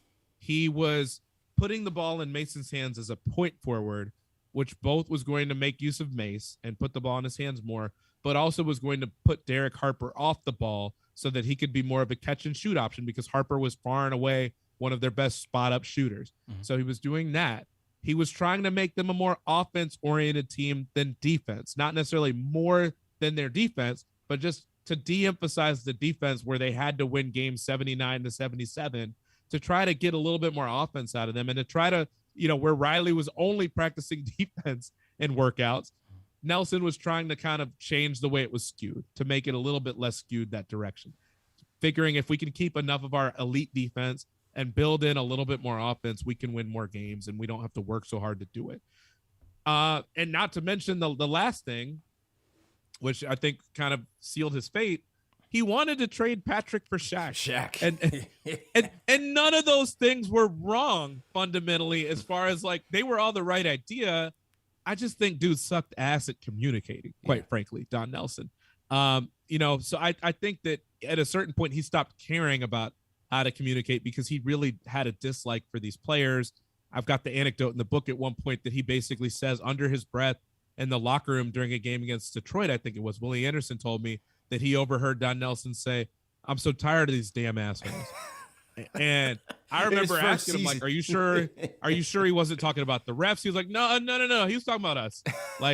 And the fact that he said it and the players heard it, none of them even questioned him or even shot back at him, just tells you how disgusted they were with him too. He had to go, but strategically, I think he had all the right ideas that were all kind of in the right mindset. I just think that the players weren't receptive to it because they didn't like the dude. And Nelson wasn't really concerned about having them like him at a certain point because he didn't like them either. But to go from that and how big a disaster that could have been to then still have Jeff on your bench, the Knicks having the foresight or just the dislike for Riley at that point to not let Jeff go with Pat to Miami, which Jeff wanted to do. But, the Knicks had the rights to Van Gundy's contract. To be able to segue from a guy that they really hated in Nelson to Van Gundy, I think is a huge turning point for them and something that they could have gone completely off the rails, had they let Van Gundy go to Miami before, or if they make a decision. They also gave thought to letting Don Chaney take over the team at that point instead of Jeff Van Gundy, which that could have been a big difference too. And they obviously decided to go with Jeff because the players were comfortable with them. The players knew him. He was probably a little bit more in terms of, Riley's mindset in terms of the way he wanted to practice them and run them and something like that. But it was a huge turning point for them. And I think it was a huge part of why they stayed competitive for the rest of that era.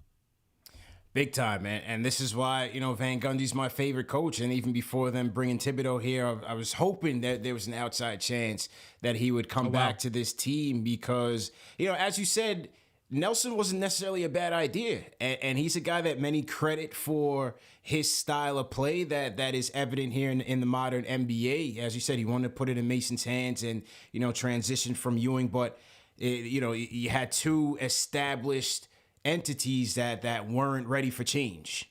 And then here comes the Riley disciples cut from the tree and he's taking them into war in Miami, and that's why I just rallied around Van Gundy so much, man, because he too, went through so much adversity. His head was on the chopping block in '99. Every year, right? And he's in the middle of the fray. He's hanging on to Alonzo's leg, and he almost gets split in half by Camby when he's going after Danny Ferry. I mean, Van Gundy was just so much like Riley, invested in the success of this team, a basketball lifer, and Van Gundy's just my favorite coach for this team, man. What were your, you had said in previous interviews that you and Jeff had a relationship prior to, but what were, some of your takeaways from him that were included in this book? One of the things I'll say before I even get to that is that he scared me for a minute because I didn't get Riley, I didn't get Nelson. Riley, I was told early on, man, Riley's not going to talk to you. And I made every effort. Like, I went to Schenectady for the better part of a week. Wow. In the middle of the winter a couple of years ago. Wow. To just try to talk to his childhood friends, to spend some time, looking at his childhood home and kind of the way that looked. And, I spent time in different parts of the country talking to people that he's still close to get a better sense of who he was. But everybody kept telling me, man, Riley won so much in LA. He's won so much in Miami. This is the one place he didn't get it done, and look at the way he left. Yeah. So he's not really looking forward to kind of like rehashing that or relitigating that. So people told me in advance. I made every effort to get him, even when I didn't get him and he declined the interview to talk to me. I sent him a full list of questions. Nelson also didn't talk. I could better understand that with 59 games, how quick that went. And obviously it was not, a time he's probably all that proud of as far as the way it worked out. But then Jeff actually suggested he wasn't going to talk to me either, and I got worried because I was like, all right, well, you know me a little bit. I've interviewed you several times before. I've always been fair.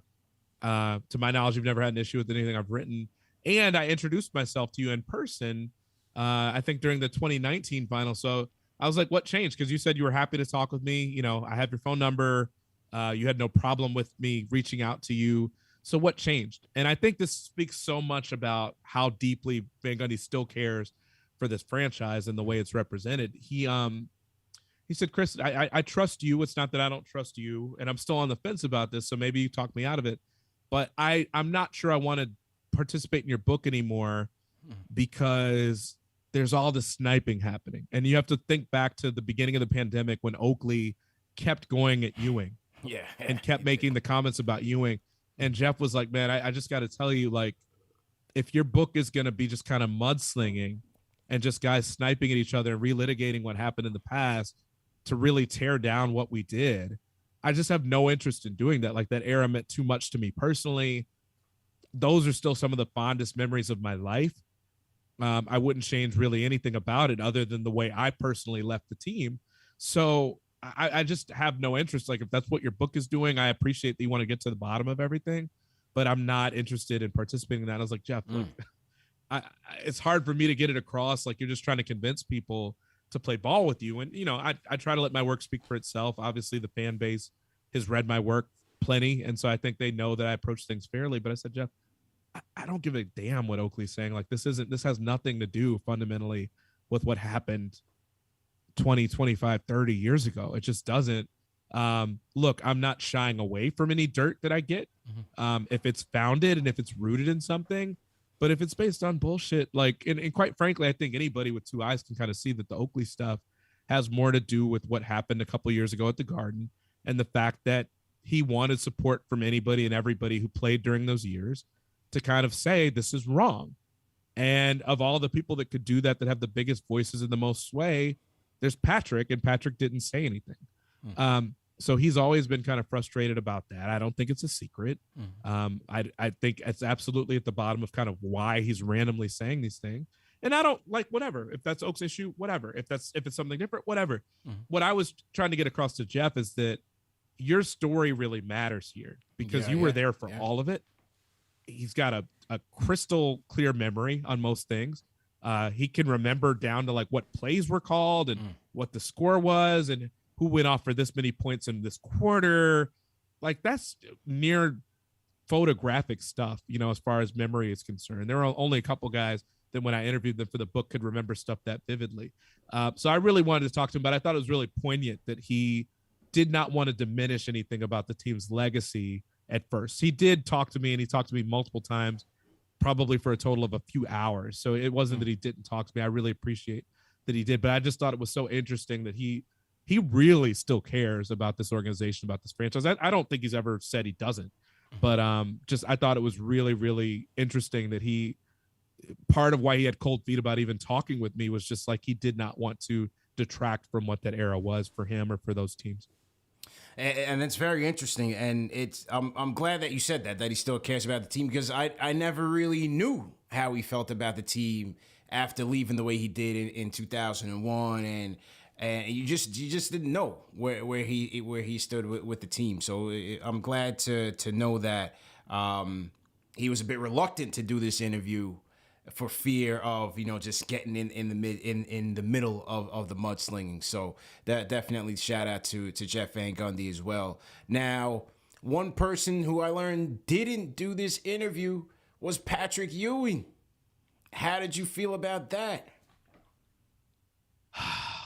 I mean, I didn't feel any way about it. Yeah. I've made clear that from the beginning of this, I really wanted to, it'll sound backwards to people that aren't journalists, and hopefully it makes enough sense. I'm not trying to belittle anyone that's not, don't take it that way. But for me, because of the way I was doing this book, interviewing 200 some people, I really focused at first, at least, on the people that are like at the bottom of this organization, the secretaries, the marketing people, the community outreach people, the family members, the friends, the agents, the people that were in training camp that got cut 2 days later. It sounds backwards, but keep in mind, if you're in my position, what the hell are you going to ask Patrick if you don't start with those people? You're going to just ask him the questions he's always asked that aren't penetrating, that don't get to the bottom of anything. So it's like, okay, well, if you're just going to ask questions everybody else has asked, you could just go grab the quotes from Google or from LexisNexis. And obviously you have to do that when someone won't talk to you, but at least make an effort to kind of get to the bottom of something, to have interesting questions to ask him so that you're not wasting his time, so that you're not just getting recycled answers. So to me, the interviews with the lowest level people were really important because they could give you really great detail that had never been out there because they've never been quoted. So it sounds backwards from that standpoint, but as you work your way up, of course you want to talk to Patrick. I was told I would get Patrick. I made a point to introduce myself to Patrick in Chicago, where I live. He was going to come represent the Knicks for the Zion lottery. And the Knicks had him there basically as their good luck charm. So I basically went to that draft lottery just to introduce myself to Patrick face to face, hand him a business card, tell him what I'm working on, tell him that I think that he's, a centerpiece of this book, one of the main centerpieces of this book. He's like, oh, no, I'm happy to see you, brother. Set it up with Georgetown PR. Happy to do it for you. Happy to talk with you. Look forward to talking to you. So everything's good. Everything seems great. So I'm ready to do that. The pandemic happens. And so, they tell me, well, you'll get them at some point, but stuff is kind of weird right now. We'll figure stuff out. But they're in regular contact with me about setting up an interview.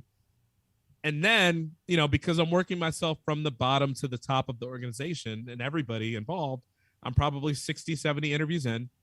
I start, I'm writing a whole story on this team, not just like the pretty stuff, not just the great stuff, the bad stuff, the in-between stuff, the personal stuff that some people really don't want to get into. But one of the things I started writing about too, also, you remember this from, I think chapter 2 or chapter 3 or wherever it was the formation of the dance team and how the dance team started, because they were a big part of, they're changing everything around at the Garden in 91. And quite frankly, Dave Checketts thought that the team might be bad, in that first year Pat Riley was there. So they started a dance team to almost serve as a distraction for fans so that they wouldn't just bear down on the team when they were struggling. So anyway, I say all that to say this. I talked to people from the dance team, both because of that, but also for people that know the history well enough or have read the book. Patrick had an extramarital affair with the team dancer in 1997 that went public about a month after he shattered his wrist in that Milwaukee game. So in talking to people that were with the dance team, I obviously have to ask the relatively uncomfortable question about how that happened, what the people on the dance team kind of knew about it happening. How did they react to it happening? Was it something that they openly knew about before it came out in the public? So I asked someone from the dance team about it, someone that was pretty central to the dance team during those years. And I spoke to her for a good 25 or 30 minutes before we even got to that stuff. Mm-hmm. But then I start asking about that stuff, and she immediately clams up. And then I ask a second question that's kind of even more penetrating about that as it relates to Patrick and the team dancer. And she says, okay, I'm just going to stop you right here.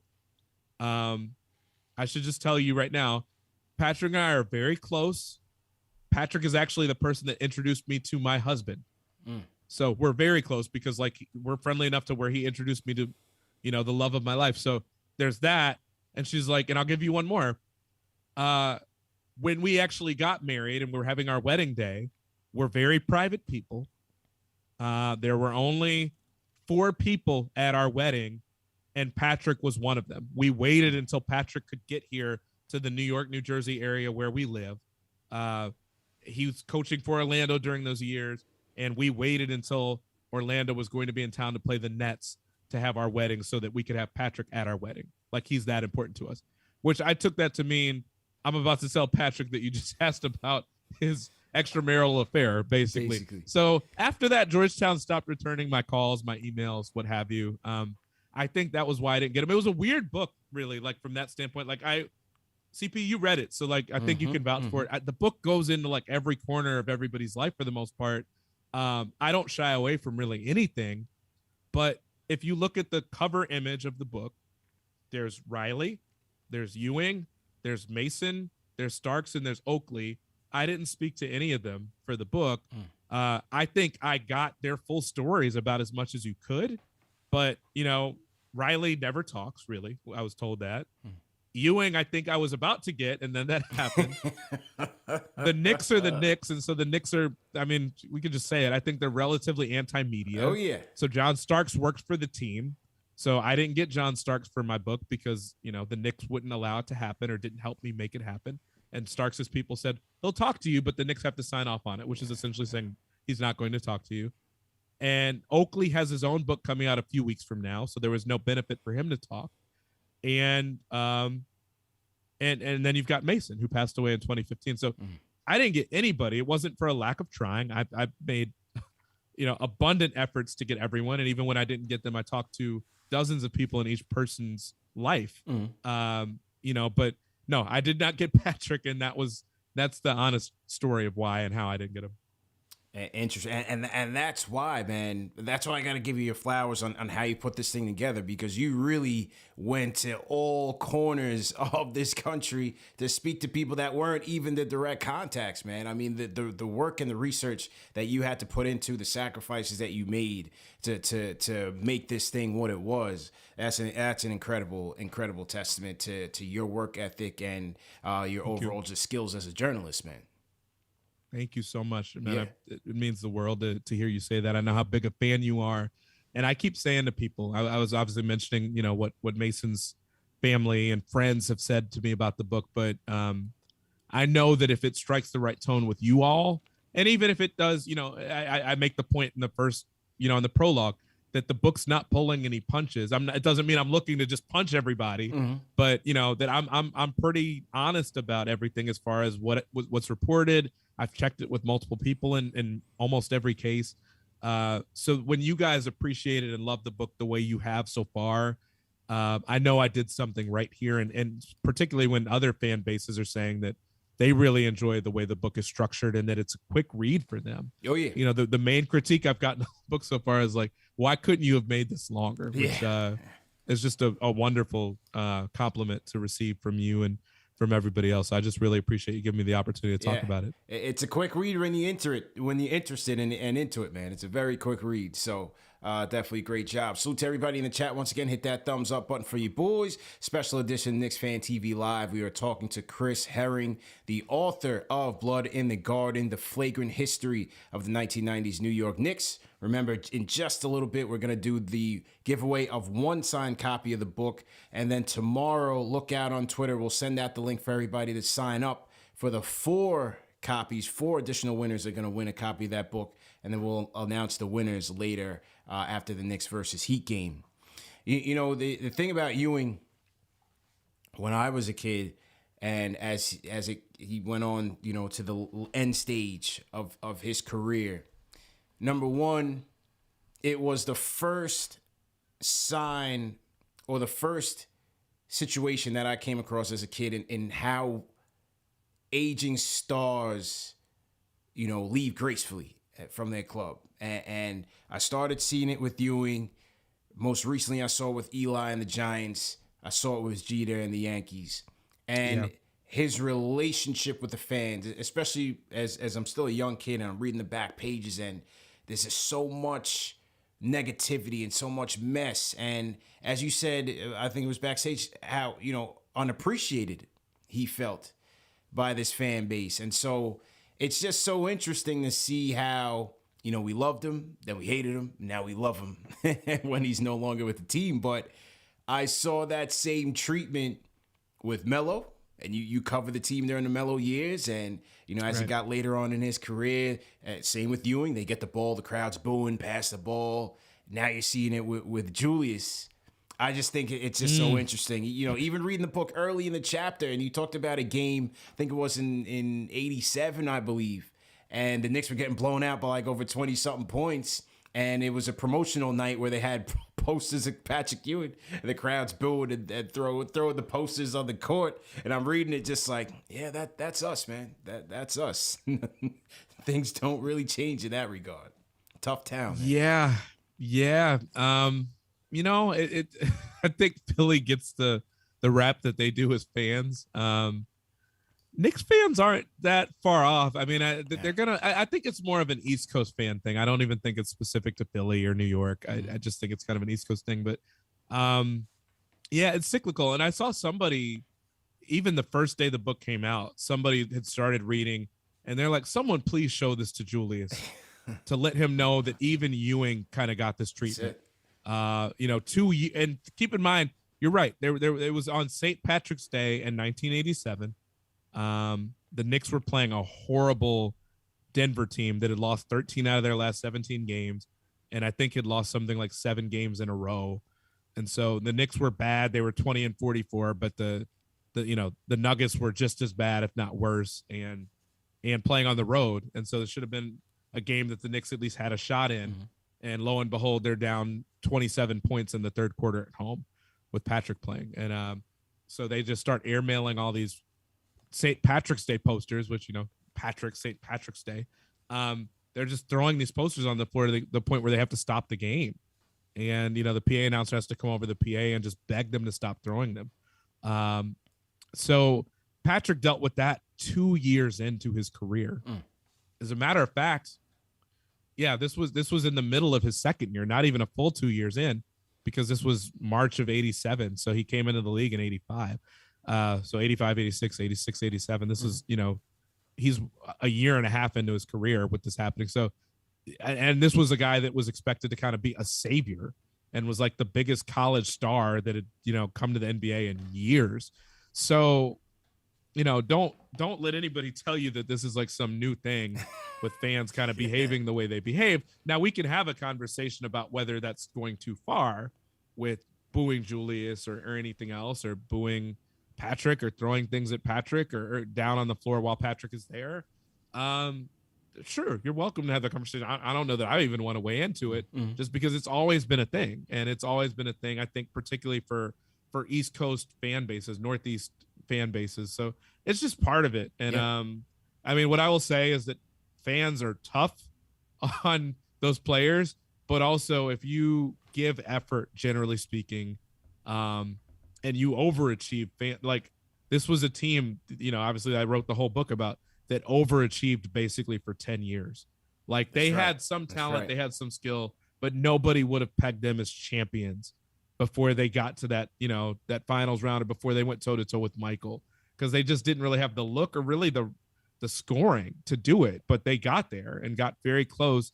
And fans love those teams still as if they won championships. So yes, the Northeast fans, if you want to peg them a certain way, they are harder on their teams, but the amount of love that they display for their teams, even when they don't win sometimes, is like multiples of what you would expect a team to have, to the point where someone like me can write a book about them and potentially watch it become a bestseller, maybe potentially someday watch it become a documentary, because y'all give that much of a damn about a team that didn't ever win didn't ever win anything, quite frankly, as far as something that matters. I guess an Eastern Conference banner you guys have and division banners and stuff like that. But, there are a lot of teams that do that do not have the love that those Knicks teams do.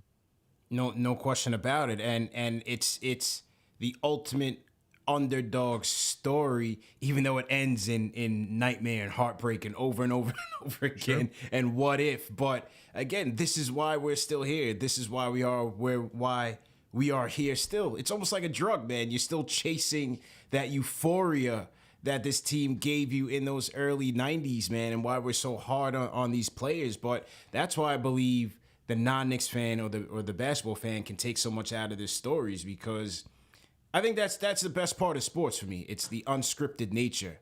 And again, you're taking all these guys from all walks of life and all these stories and all these lunch pail guys and how they came together. It really comes together nicely. And like I said, you did a great job in putting that together. So hopefully the documentary is not too far behind. Two more quick questions for you. A lot of authors, when they're researching to put these things together, they come across that tidbit or that factoid or that soundbite where they're just like, wow, this is incredible. What was that for you? I mean, I know you did a ton of research, over 200 people that you met with, hundreds and hundreds of hours of interviews. Was there one thing where you just like, wow, this is unbelievable when you came across it? You know what it was for me? And it's not like, I mean, I could share with you like the anecdotes I got that I thought were funniest or whatever, but the craziest thing to me that I still was like, am I reading this right? And I asked the question of the people involved, and they're like, I don't even remember it happening that way, or I wouldn't have even remembered that had you not asked. The craziest thing, like I had to do a day-by-day LexisNexis search for like Knicks, basically every time they were mentioned in any news story in any newspaper in America for 8 years. Wow. 8 years worth of stuff, which you're talking about tens of thousands of articles by that point. So I did, I think, the first 4 or 5 years of it, and then I hired a researcher and paid a researcher to do the last few years for me after that. But the craziest thing I remember coming across where I was like, this can't be right. The Knicks agreed in principle to a long-term deal with Charles Smith the day after Game 5 in '93. Wow. They ended up agreeing to a 7-year, $26 million deal with Charles Smith the day after. Like it showed up in the papers the day after that brutal Game 5. And it's just like, how? Like, why would you do that? And the only thing I could think of was like, was it somehow beneficial for the team? Were y'all about to pay him more? Right. And then that happened, and it's like you have a discount? Like, why would you do that? And it, for all the stuff that I've, in some ways come across as critical of Riley about, I mean, he didn't think Charles Smith fit his team. He was like, I wouldn't really pay the guy. I wouldn't really give him more years if I was you, saying this to Dave and to Ernie. But, and this from having read, Dave Checkett's kind of had Xavier McDaniel in his mind still, where the Knicks had lost McDaniel really unexpectedly. And, the Knicks certainly did not want it to happen. They wanted to keep him. They lost him really unexpectedly in '92 after having traded like real assets to get him. So the way the Knicks saw the Charles Smith situation was that they had traded Mark Jackson to get him. And they were like, we can't let him walk for nothing. So let's lock him up. And, he's also like the youngest guy of this core. So let's lock him up for a long time and, we'll make it work with them. But we cannot lose him under any circumstances. So let's just throw what we have to at him to keep him, convince him to stay. And that was what they did. But Riley didn't want that. Dave Checketts wanted that because he didn't want what happened to Xavier McDaniel to happen with Xavier McDaniel to happen with Charles Smith. So that kind of blew me away, just because I'm like, how on earth did y'all end up with a player that Riley didn't even want, and not just sign him, but like sign him to a long contract with chronic knee problems. And then Dave tells me later in the book, he's like, we couldn't trade him. We were trying our darndest and we couldn't trade this dude. And it's like, I wonder why. By that point, his knees were shot. There's all the mental scarring from Game 5. There's all the mental scarring from Riley. How did you ever find yourself in a situation where you gave the guy 7 years? The day after, the most catastrophic loss y'all could possibly have. So that probably, I haven't thought about it, but that's probably the craziest detail I remember coming across. That can't be right. And just trying crazy to get a detail out, a comment out of them. Why would you do that? Because it fundamentally didn't make sense to me at all why they would do that. At all, man. And we got people in the chat flipping out what? Yeah, it's true, though. Yeah. It's true. I could not believe that because it was just almost and obviously one of the things you have when you're doing the book, and you structure the book this way too, is that you have the foresight of knowing what's going to happen the next day and the next year and the next season. And so I knew that, but it's so it's different to ask Dave Checketts and Ernie Grunfeld that question now, knowing what I knew then, knowing what they didn't know then. But still, it's what, even just kind of looking at it then, someone just had a heartbreaking sort of finish to a game. What's prompting you to let's do you even want to take a week years. Maybe to make sure dude is good? That was crazy. But that's probably the detail I would pick when I think about it. Yeah. Unreal. And then obviously when you're compiling everything and you have your rough drafts, and as you said, you're writing chapters over and over and over again, there's the work that you do with the editing team, and they're coming in with what they feel like should be added, should be cut. Was there anything that was omitted from the book that you felt that you had pushed to keep? There was not a single thing that I was really adamant about having in there that they pulled. It was actually the opposite, where I had cutting room floor material that they begged me to find a way to include. Because, I think with these books, when I've started mine, I kind of asked, what are the word ranges? Where do you want stuff to end up? And I think the number that I got was 125,000 words. And if you get to that many words, it puts you at right around 400 pages. Mine ended up being 105. And from where I sat, I was content with that because, look, the Knicks were really influential. They were really important. I know they mattered a lot to y'all. Good example, other comparable books, Jeff Pearlman, who has had 7 best-selling books, and he's written about the 86 Mets, and he's written about Brett Favre, and he's written about the Showtime Lakers. He's actually got an HBO series that's about to start on the 80s Lakers. I think in another month or two. He's a brilliant writer. But he just wrote a book on Shaq, Kobe, and Phil, and those Lakers dynasty from the early 2000s. And that book was closer to 500 pages, 450, 500 pages, but that team won 3 titles. Yeah. And the way I saw it, I'm let me not be that guy that makes something more important than it was, or tries to pump something into being more important than it was. So like I said, the critique I keep hearing, which I use critique lightly, is that people would have loved for the book to have been longer. And my editor was actually at a point where at one point he thought I was going to go over word wise, but then I really took an axe to a lot of the stuff I had in the book and just chopped it down to try to tell the leanest version of the story. And he was like, man, you could add some of the stuff back in. It doesn't have to be 300 pages, 310 pages. You could, so they were begging me to put stuff back in. And I would say the detail that he was most adamant about was one with Mason, where the reason I didn't have it in the the original version was that it was such a weird kind of roundabout story that I've told once or twice, but I'll share it here. Mace, this was 1992. This is the first annual Knicks summer camp for kids, basically, that now all these teams do this. And in most cases, I think they charge a pretty good penny for people to participate, because you get the nice little jerseys and you get the little duffel bag, and, they bring a player to the camp to sign autographs, and the kids go crazy for that. But they never pick like a Ewing. They're always picking someone that's kind of further down the list and the pecking order. So they convinced Mason to do it because by that point he's a part of the rotation, but not a star. And so this is Mason's second year as a Knick that he's about to go into. They convinced him to do it. They said, we'll pay you $1,500 to come out. We'll get you a limo to come out to the camp for the day. He comes out, the limo rolls up. The kids are ecstatic because they're in the presence of an NBA player that they actually recognize. And Mace rolls his limo window down so that they can see him and so he can say hi. But, 5 minutes go by and 10 minutes go by, 15 minutes go by, and Mace refuses to step out of the car. And, finally, Ed Tapscott, who would later be the Knicks GM, comes out. He was the one that had arranged for Mace to be there that day. He's like, Mace, what the hell, man? Like, why are you still in the car? And Mace said, I'm not going to get out. He's like, what do you mean you're not going to get out? You've already agreed to this. He's like, well, I'll get out, but you got to make it $2,000, not $1,500. And you've got to make it cash. And I want the cash today. And, Ed Tapscott kind of looks at him like, I know you're not serious. We already agreed to this.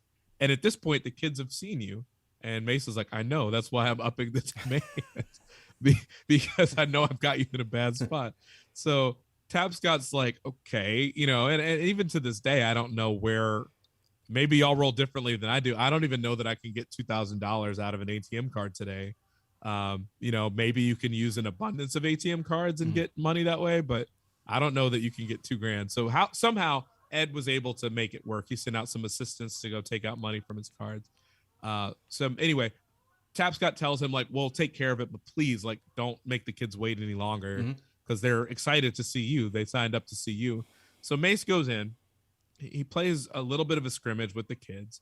And I have in the book in one place that Mace was just never capable of kind of turning his competitiveness off to the point where at one point, the day of his son's junior high graduation, he's playing a one-on-one game to 11 with his son. And he clotheslines him as his son is about to tie the game on a layup. He clotheslines him and knocks him out of the sky. So he was never capable of like letting a kid have it easy. So in this scrimmage at this camp, he's playing with the kids, but he ends up elbowing a kid inadvertently in the nose. He breaks the kid's nose. Wow. The kid's nose is gushing blood. The kid is knocked out cold.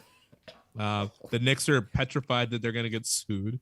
But the kid finally, eventually wakes up and Mace is hovering over him. And the kid has this big ass smile, bloody smile. And he asks Mace if he'll sign his bloody t-shirt. So Mace obliges. Mace always loved to sign autographs. He disliked Patrick because Patrick wouldn't sign autographs. But anyway, so they're all good on the lawsuit front. They're not getting sued. But then as Mace is walking out and the camp is over, and Ed Tapscott was probably hating Mace at this point, Mace says, well, thanks for the extra $500. I should just let you know, the reason I wanted the extra $500 is that I'm going to have my mom go shopping once I get home, and I'm going to have this limo that you got for me take her shopping. Thanks. And just walks out. And so that story was not in the book because like, what kind of story is that? Right. Like, it's like a winding ass road that you take to get to the point. It has like no rhyme or reason to it. It's just Mace. It's just Mace. But my editor was like, you have to find a way to put that in the book. It would not have fit anywhere in the book itself. So I put it in the epilogue at the very end, just to describe how difficult a figure he could be to deal with. But I'm glad we made space for it because I do feel like it's one of those things that just epitomizes who Mace was. But there were a handful of things that were like that, were just so roundabout and so weird that there's not a natural spot in a book that, again, the book was very tight. I mean, it's 300 pages. Most people have described it as like something that you really turn one page to the next because there's so much detail to it. But some of the details are so, all over the place, like that one, where it's like, there's not a natural spot to put it. So I just wanted to make sure that, every page was quick and that kind of had a purpose and a point. And I wasn't sure what the purpose of that one was. So I put it towards the back where I think it did have more of a purpose there at the very end in the epilogue, explaining how Mace went from someone like that, who was difficult to deal with and probably frustrating to deal with, to kind of this beloved figure within the team to where, his funeral was just jam packed with Knicks and even Riley was there to eulogize him. So I wanted to make that point towards the end of the book. Well done, man. And as you said, the book flowed so well, but that's a hilarious story and Mace to a T. Salute to everybody in the chat. Once again, hit that thumbs up button for you boys. Okay, as we wrap up, let me just shout out some of the super chats. Let me shout out the Rhyme Animal Chuck D. He says, we always wondered what Rolando Blackman thought about his acquisition and non-use. Salute to Chris Herring. Salute to the Rhyme Animal Chuck D. Crossover in the chat says, why couldn't Reggie Miller sign with the Knicks in 96? Miller and Ewing combo would have won against the Bulls. #1 show for the fans, by the fans. I mean, I think, whether it was Reggie at 96 or MJ, I think it was just, leveraging the Knicks to get their own deals with their respective teams. I mean, what do you think about that? No. You're exactly right. Yeah. Michael, I do run that down. I was interested in trying to kind of lay out the real story of what happened with these things. And the Bulls Michael did talk with the Knicks, but it was super limited. David Falk essentially had said, how much space can you make available for him in the cap? The Knicks had like $12 million in cap room. Michael claimed to the Bulls that the Knicks were about to give him 25, but that they were going to do it by making part of the hotel chain that owned the team, Sheridan ITT, was basically going to give him all these side endorsements, which was really not legal. And the NBA would be circumventing the salary cap. So they were never going to do that. The Knicks knew they couldn't do that, but also they didn't mind being used in the conversations with the Bulls because it gave Michael more leverage that way. But in Michael getting more leverage, it also drove the Bulls salary cap higher.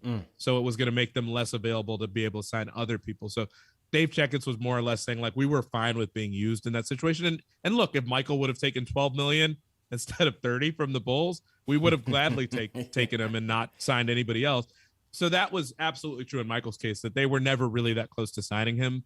And the Reggie thing was true as well, because Reggie said when the Knicks signed Allen Houston, who was younger than Reggie, and that was why I think they went with Allen Houston, Reggie immediately complained to, I can't remember who it was that he said it to, but he immediately complained because I think he was like in the World Basketball Championships or the Olympics or something, but he basically was, he was talking to Grant Hill, if I remember correctly. And he was saying to Grant Hill, like, your boy, Allen Houston, just messed up my free agency plans because, like, I was about to go hit the Knicks up for crazy money, either because the Knicks would have signed him or at least the Knicks could. I mean, the Knicks had all this money compared to all these other markets, and they had cleared out their cap to have money in 96 really for the first real time.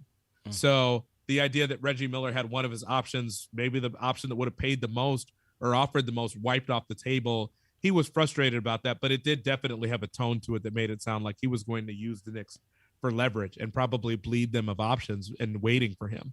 So I don't think they were going to end up with Reggie. And even if they had, you really weren't getting away from the idea that the Knicks needed to get younger at a certain point. And they were aiming to get younger. I have the detail in there that they really wanted Kobe and Jermaine O'Neal. They were trying to go younger through the draft because that was the year that they had those 3 draft picks because of the Riley tampering thing. And then they got a draft pick from the Charles Smith situation. So they were trying to draft 2 high schoolers, but Jermaine O'Neal went 1 pick too early and Kobe went, I think, 5 picks too early. Yeah. But they wanted to go young, and Allen Houston fit that much better than Reggie Miller did. The what ifs continue, and instead we get John Wallace, Walter McCarty, and Dante Jones. look, slightly different than Kobe, Jermaine O'Neal, right? Just a little bit. You know what I mean? Just a little bit. Oh man. Never a dull moment in Knicks history. Thanks so much, Chris. Last question from A.O. Powell. He says, out of all the teams and the vast history of the sport, why did you choose to write about the 90s Knicks, especially not being a fan of the team? Yeah, no, it was just, a literary agent approached me to do it. They wanted, I mean, it's funny, the Knicks are always relevant even when they're not. But I think them being so irrelevant for the last 20 years or so, keep in mind where all the book publishers are headquartered. They're all headquartered here in New York. And so because of that, my literary agent, the guy that initially linked up with me, was trying to figure out like what sorts of ideas would be promising for publishing houses. What are they looking to publish?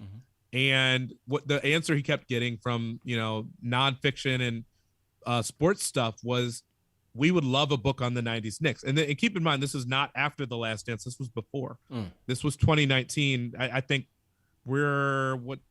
it's the 25th right now. So I think I posted on January 28th of 2019 that I was working on this book. So this is almost 3 years to the day. But they knew that there was a nostalgia built up because the team has been so brutal since then. And all these publishing houses, a lot of the people that run them are Knicks fans. So they remember that time really fondly.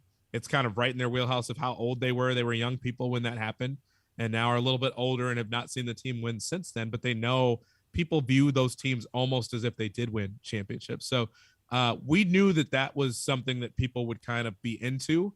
I think the Jordan documentary only further promoted that idea, that people were really into the nostalgia. I think people are more nostalgic when they haven't had much to cheer for in those 20 years since then. But then as I got into the research and I'm realizing, okay, so they had some fascinating personalities. They had some great battles with the teams of that era, certainly the Bulls, but, also the Pacers, the Heat, Riley. And, the way I described them in the book is that they were essentially a Forrest Gump type character where they were just constantly involved in all these really important historic moments. The 94 finals with the OJ chase, the 8 points in 9 seconds with Reggie, the 25 points in 1 quarter with Reggie as he's having the interplay with Spike, all the stuff with Jordan, arguably the most fiery rivalry with the Heat of the decade. Obviously not the most important one as we're talking about rivalries, but you could make the argument that no teams disliked each other more than the Heat and the Knicks did. Certainly not in the late 90s, but maybe not at all in that decade. Just how deeply they hated each other.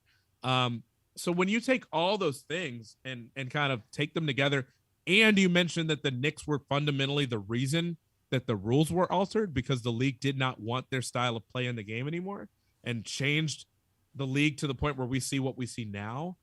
Like, why wouldn't you write about those Knicks? They were just so fascinating from so many different avenues and angles. And I mean, it makes me feel silly that I almost turned down the book project. I did say no once, and then I thought about it more, and I'm like, I'm a young person.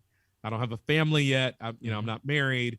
I'd be stupid not to do this because, one, it could be fascinating, but two, it could be a great Kickstarter for my career. If I ever want to do another book, you're going to be hard pressed to find one that's more interesting than this subject matter. So I signed on, and I could not be happier that I did it. It took about 10% of my life to see it come out, 3 years or so, but I couldn't be more proud of the final product. And I couldn't be more appreciative that so many people like it and have enjoyed it and loved it and have bought it to the degree they have. Cause I just really am grateful and appreciative of that. And last point on the book, you mentioned that you almost didn't pursue this project, and in other interviews you had mentioned the fact that you were overwhelmed with work, but you were also trying to get through the passing of your father at that time, and you had reflected on the completion of the book and the success of the book is almost a tribute to your late parents, man. So I thought that was one of the things that stuck out to me on this show. I tried to, when possible, big up our fathers, man. I just don't feel like fathers get enough credit in the world for their impact on us. My dad, he's a big fan of my show, and whenever I get a chance, whenever I talk to people, I always like to, tell those fatherhood stories as much as we can, because especially in our culture, I just don't feel like, we shine a bright light on our fathers, man.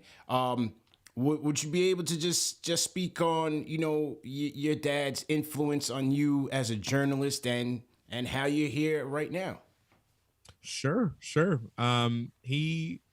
He was a professor. So he's someone that if you look him up, his name was Cedric Herring. He wrote plenty of books himself. Now, they were not, I don't know if they were page turners the way mine was. That's not to put him down, because he was more prominent in his profession than I think I'll ever be in mine. Was the president of the Black Sociologist association and everything. So he was a really big deal in what he did and what he, was writing about equality and writing about racism and kind of the way it impacts the world and diversity and how it helps certain markets and stuff like that. So he was really important in what he did. But he always was kind of envious of how quickly I could get to the point in what I was writing and kind of how the human way in which I could present people in my writing. And so he was always kind of saying, like, when are you going to write a book? When are you going to write a book? He was always pitching book ideas to me. So I he was a professor. I became an instructor and a professor at Northwestern. I think the year before he died. And I remember him helping me put together a syllabus and just like how happy I was that I was able to do that and accomplish that before he passed away. Lost him really unexpectedly. And, I would credit my mom just as much. She was someone that had an interest in journalism and had an interest in newspapers, when she was in college. And so she took so much pride in the fact that I was starting to head in that direction. And she always thought she took notice very early of how interested in sports I was and kind of fostered that. She didn't give a damn about sports, but like she took note of the fact that I was like studying player statistics as like a 5 and a 6-year-old and could tell you that Frank Thomas hit 323 and what was it, like 1992 or 1993. Like I could still tell you that. And she thought I was going to become a sports agent because I was studying the statistics and watching the game so much and enjoying the game so much, not just to play it, but like to understand the nuances of it. And, God bless her and God bless my dad. My mom didn't care about sports, but would listen to the radio on the way home from work in the middle of rush hour to listen to the sports part, just so that she saw how tight a relationship my dad and I built. My dad was like my first best friend. And she would listen to the sports segments on the radio just so that she could hold conversations with me and kind of hold her own in those conversations about sports, because she saw how much my dad would engage me on that. And she wanted to be able to tap into that too, because she saw how close we were. So everybody says they have, best parents, great parents. I'm not going to say best because I'm not going to get into it with anybody else, but yeah, I was blessed to have such great parents. And I always say that when you've been blessed the way I was with my parents, it makes it that much harder when you lose them at a particularly young age or when you lose them unexpectedly like I did. But I said it on the first page of the book. I said on the very last page, if this made them proud of me for even one more minute, then this was worth it. If I didn't get paid a dime for doing this, then it was worth it, because I don't know if it's because I've lost them, but something about that, when you get to a certain age, like making your parents proud and showing them that like the work you put into me, that it meant something and that it helped me accomplish something. And that it was kind of the wind beneath my wings with something that I had to do so much of this in isolation. I wouldn't have it any other way than to honor them. And, so I hope it did that. And I hope that they're proud.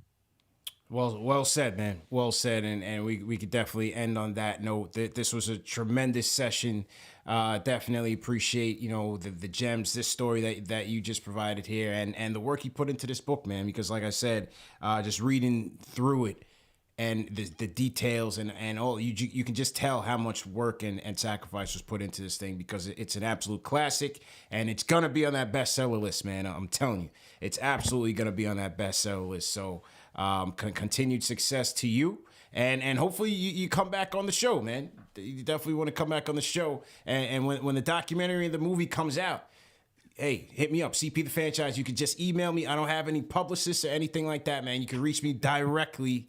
I will give you a soundbite for the documentary, man. Just let me know when you need me, man. Sounds wonderful, and you know where to find me now. So I'm more than happy to join you. But thank you so much for giving me this platform and allowing me to speak directly to the fans that had questions, and happy to provide books. Hell, if you want to make it 10 at some point, I'll do that.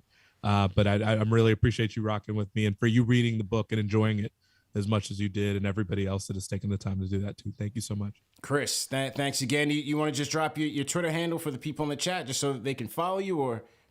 Sure. It's my last name, Herring, HERRING _NBA on Twitter, and that's basically the only social media I use. I guess I've got a Instagram somewhere, but I don't even remember what the name of it. But Twitter. You can find me on Twitter, and I should show up that way. Oh, good, man. Well, we're rooting for you, man. And as soon as that announcement comes out on the bestsellers, just let us know. We'll blast that out. And we also have the links to the book in the chat and the video description as well. Chris, thanks again, and best of luck to you in the future. Thank you so much, my friend. I appreciate you. Take care. All right, that was Chris Herring, the critically acclaimed author of Blood in the Garden, the 90s, the flagrant history of the 90s Knicks, man. I'm telling you guys, pick this thing up and read it. I know some people say, oh, these are dark times, these are nightmares, but I'm telling you, it's so thorough, the detail that was put into this. There's things in here that you did not know. I can guarantee you that. And I just felt like the way he weaves through the stories and puts everything together, it was really beautifully done. So definitely check that out and hit the link in the video description and in the chat. Now, as I told you guys, I'm going to promise you guys one signed copy of this book, and we're going to do it right now. So get ready, because as you guys know, these things don't come easy. You got to earn it. And since it's 90s Knicks, we're going to do a little 90s Knicks trivia. Let's see if you guys are built for it. If you're ready to go, here it is. Which of the following Knicks franchise records is not held by Patrick Ewing? Which is not? Is it A, blocks, B, offensive rebounds, C, total rebounds, or D, points scored? Which one is not held by Patrick Ewing? Throw your answer in the chat for your chance to win. What do you guys think? Which one is not a franchise record held by Patrick Ewing? Which one? Blocks, offensive rebounds, total rebounds, points scored. What do you guys think, man? Great interview by Chris Herring. We've been there 2 hours. It didn't even feel like, when you talk about these 90s Knicks, man, that's my squad. This was nothing, man. I could have talked for 10 hours on this topic. But Chris was a great guest. So now I'm going to give you guys a chance to win. Because the answer is offensive rebounds. Offensive rebounds. The answer is B. Yeah, offensive rebounds, ladies and gentlemen. So let's see who won. Let me scroll up and see who won. The winner is King Deej. What do you know? No frozen envelopes here, no foot tricks. The winner is King Deej. Sorry, people. Congratulations to Deej. Hit me up, Deej. Just send me your address. I'll send it over to Chris, and you'll get the signed copy. Now, for those of you that didn't win, Lash, I got an extra copy for you, man. I'll send you one. But for those of you that didn't win, I'm going to send out a link tomorrow. I'm going to send out a link tomorrow on Twitter and on Instagram and on the community page for YouTube, where you can go to the website, sign up for the giveaway. And then tomorrow, Knicks Postgame Live, presented by Prize Picks, Knicks versus Heat, we'll do a random draw for the 4 other winners of the signed copies of the book. All right. So Ryan is asking, who has the most offensive rebounds in Knicks history? Let's see, most offensive. Let's do our Googles here together. In Knicks history. Let's see what Google says. Most offensive rebounds in Knicks history goes to one. Looks like Charles Oakley. Yeah, looks like Oakley here. Is what I'm reading. All right. Well, yeah, looks like it. Looks like Oak, man. All right, so anyway, we'll be back tomorrow. Hey, if you guys enjoyed this, man, hit that thumbs up button for you boys. hit the subscribe button, hit the notification bell. This was a great session with myself and Chris Herring, man. Definitely thankful and blessed to have him on the show. Go get that book, man. Shout out to Pow in the chat. Go get that book.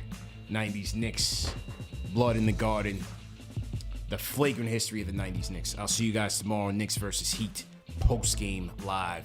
I'm out of here. Peace.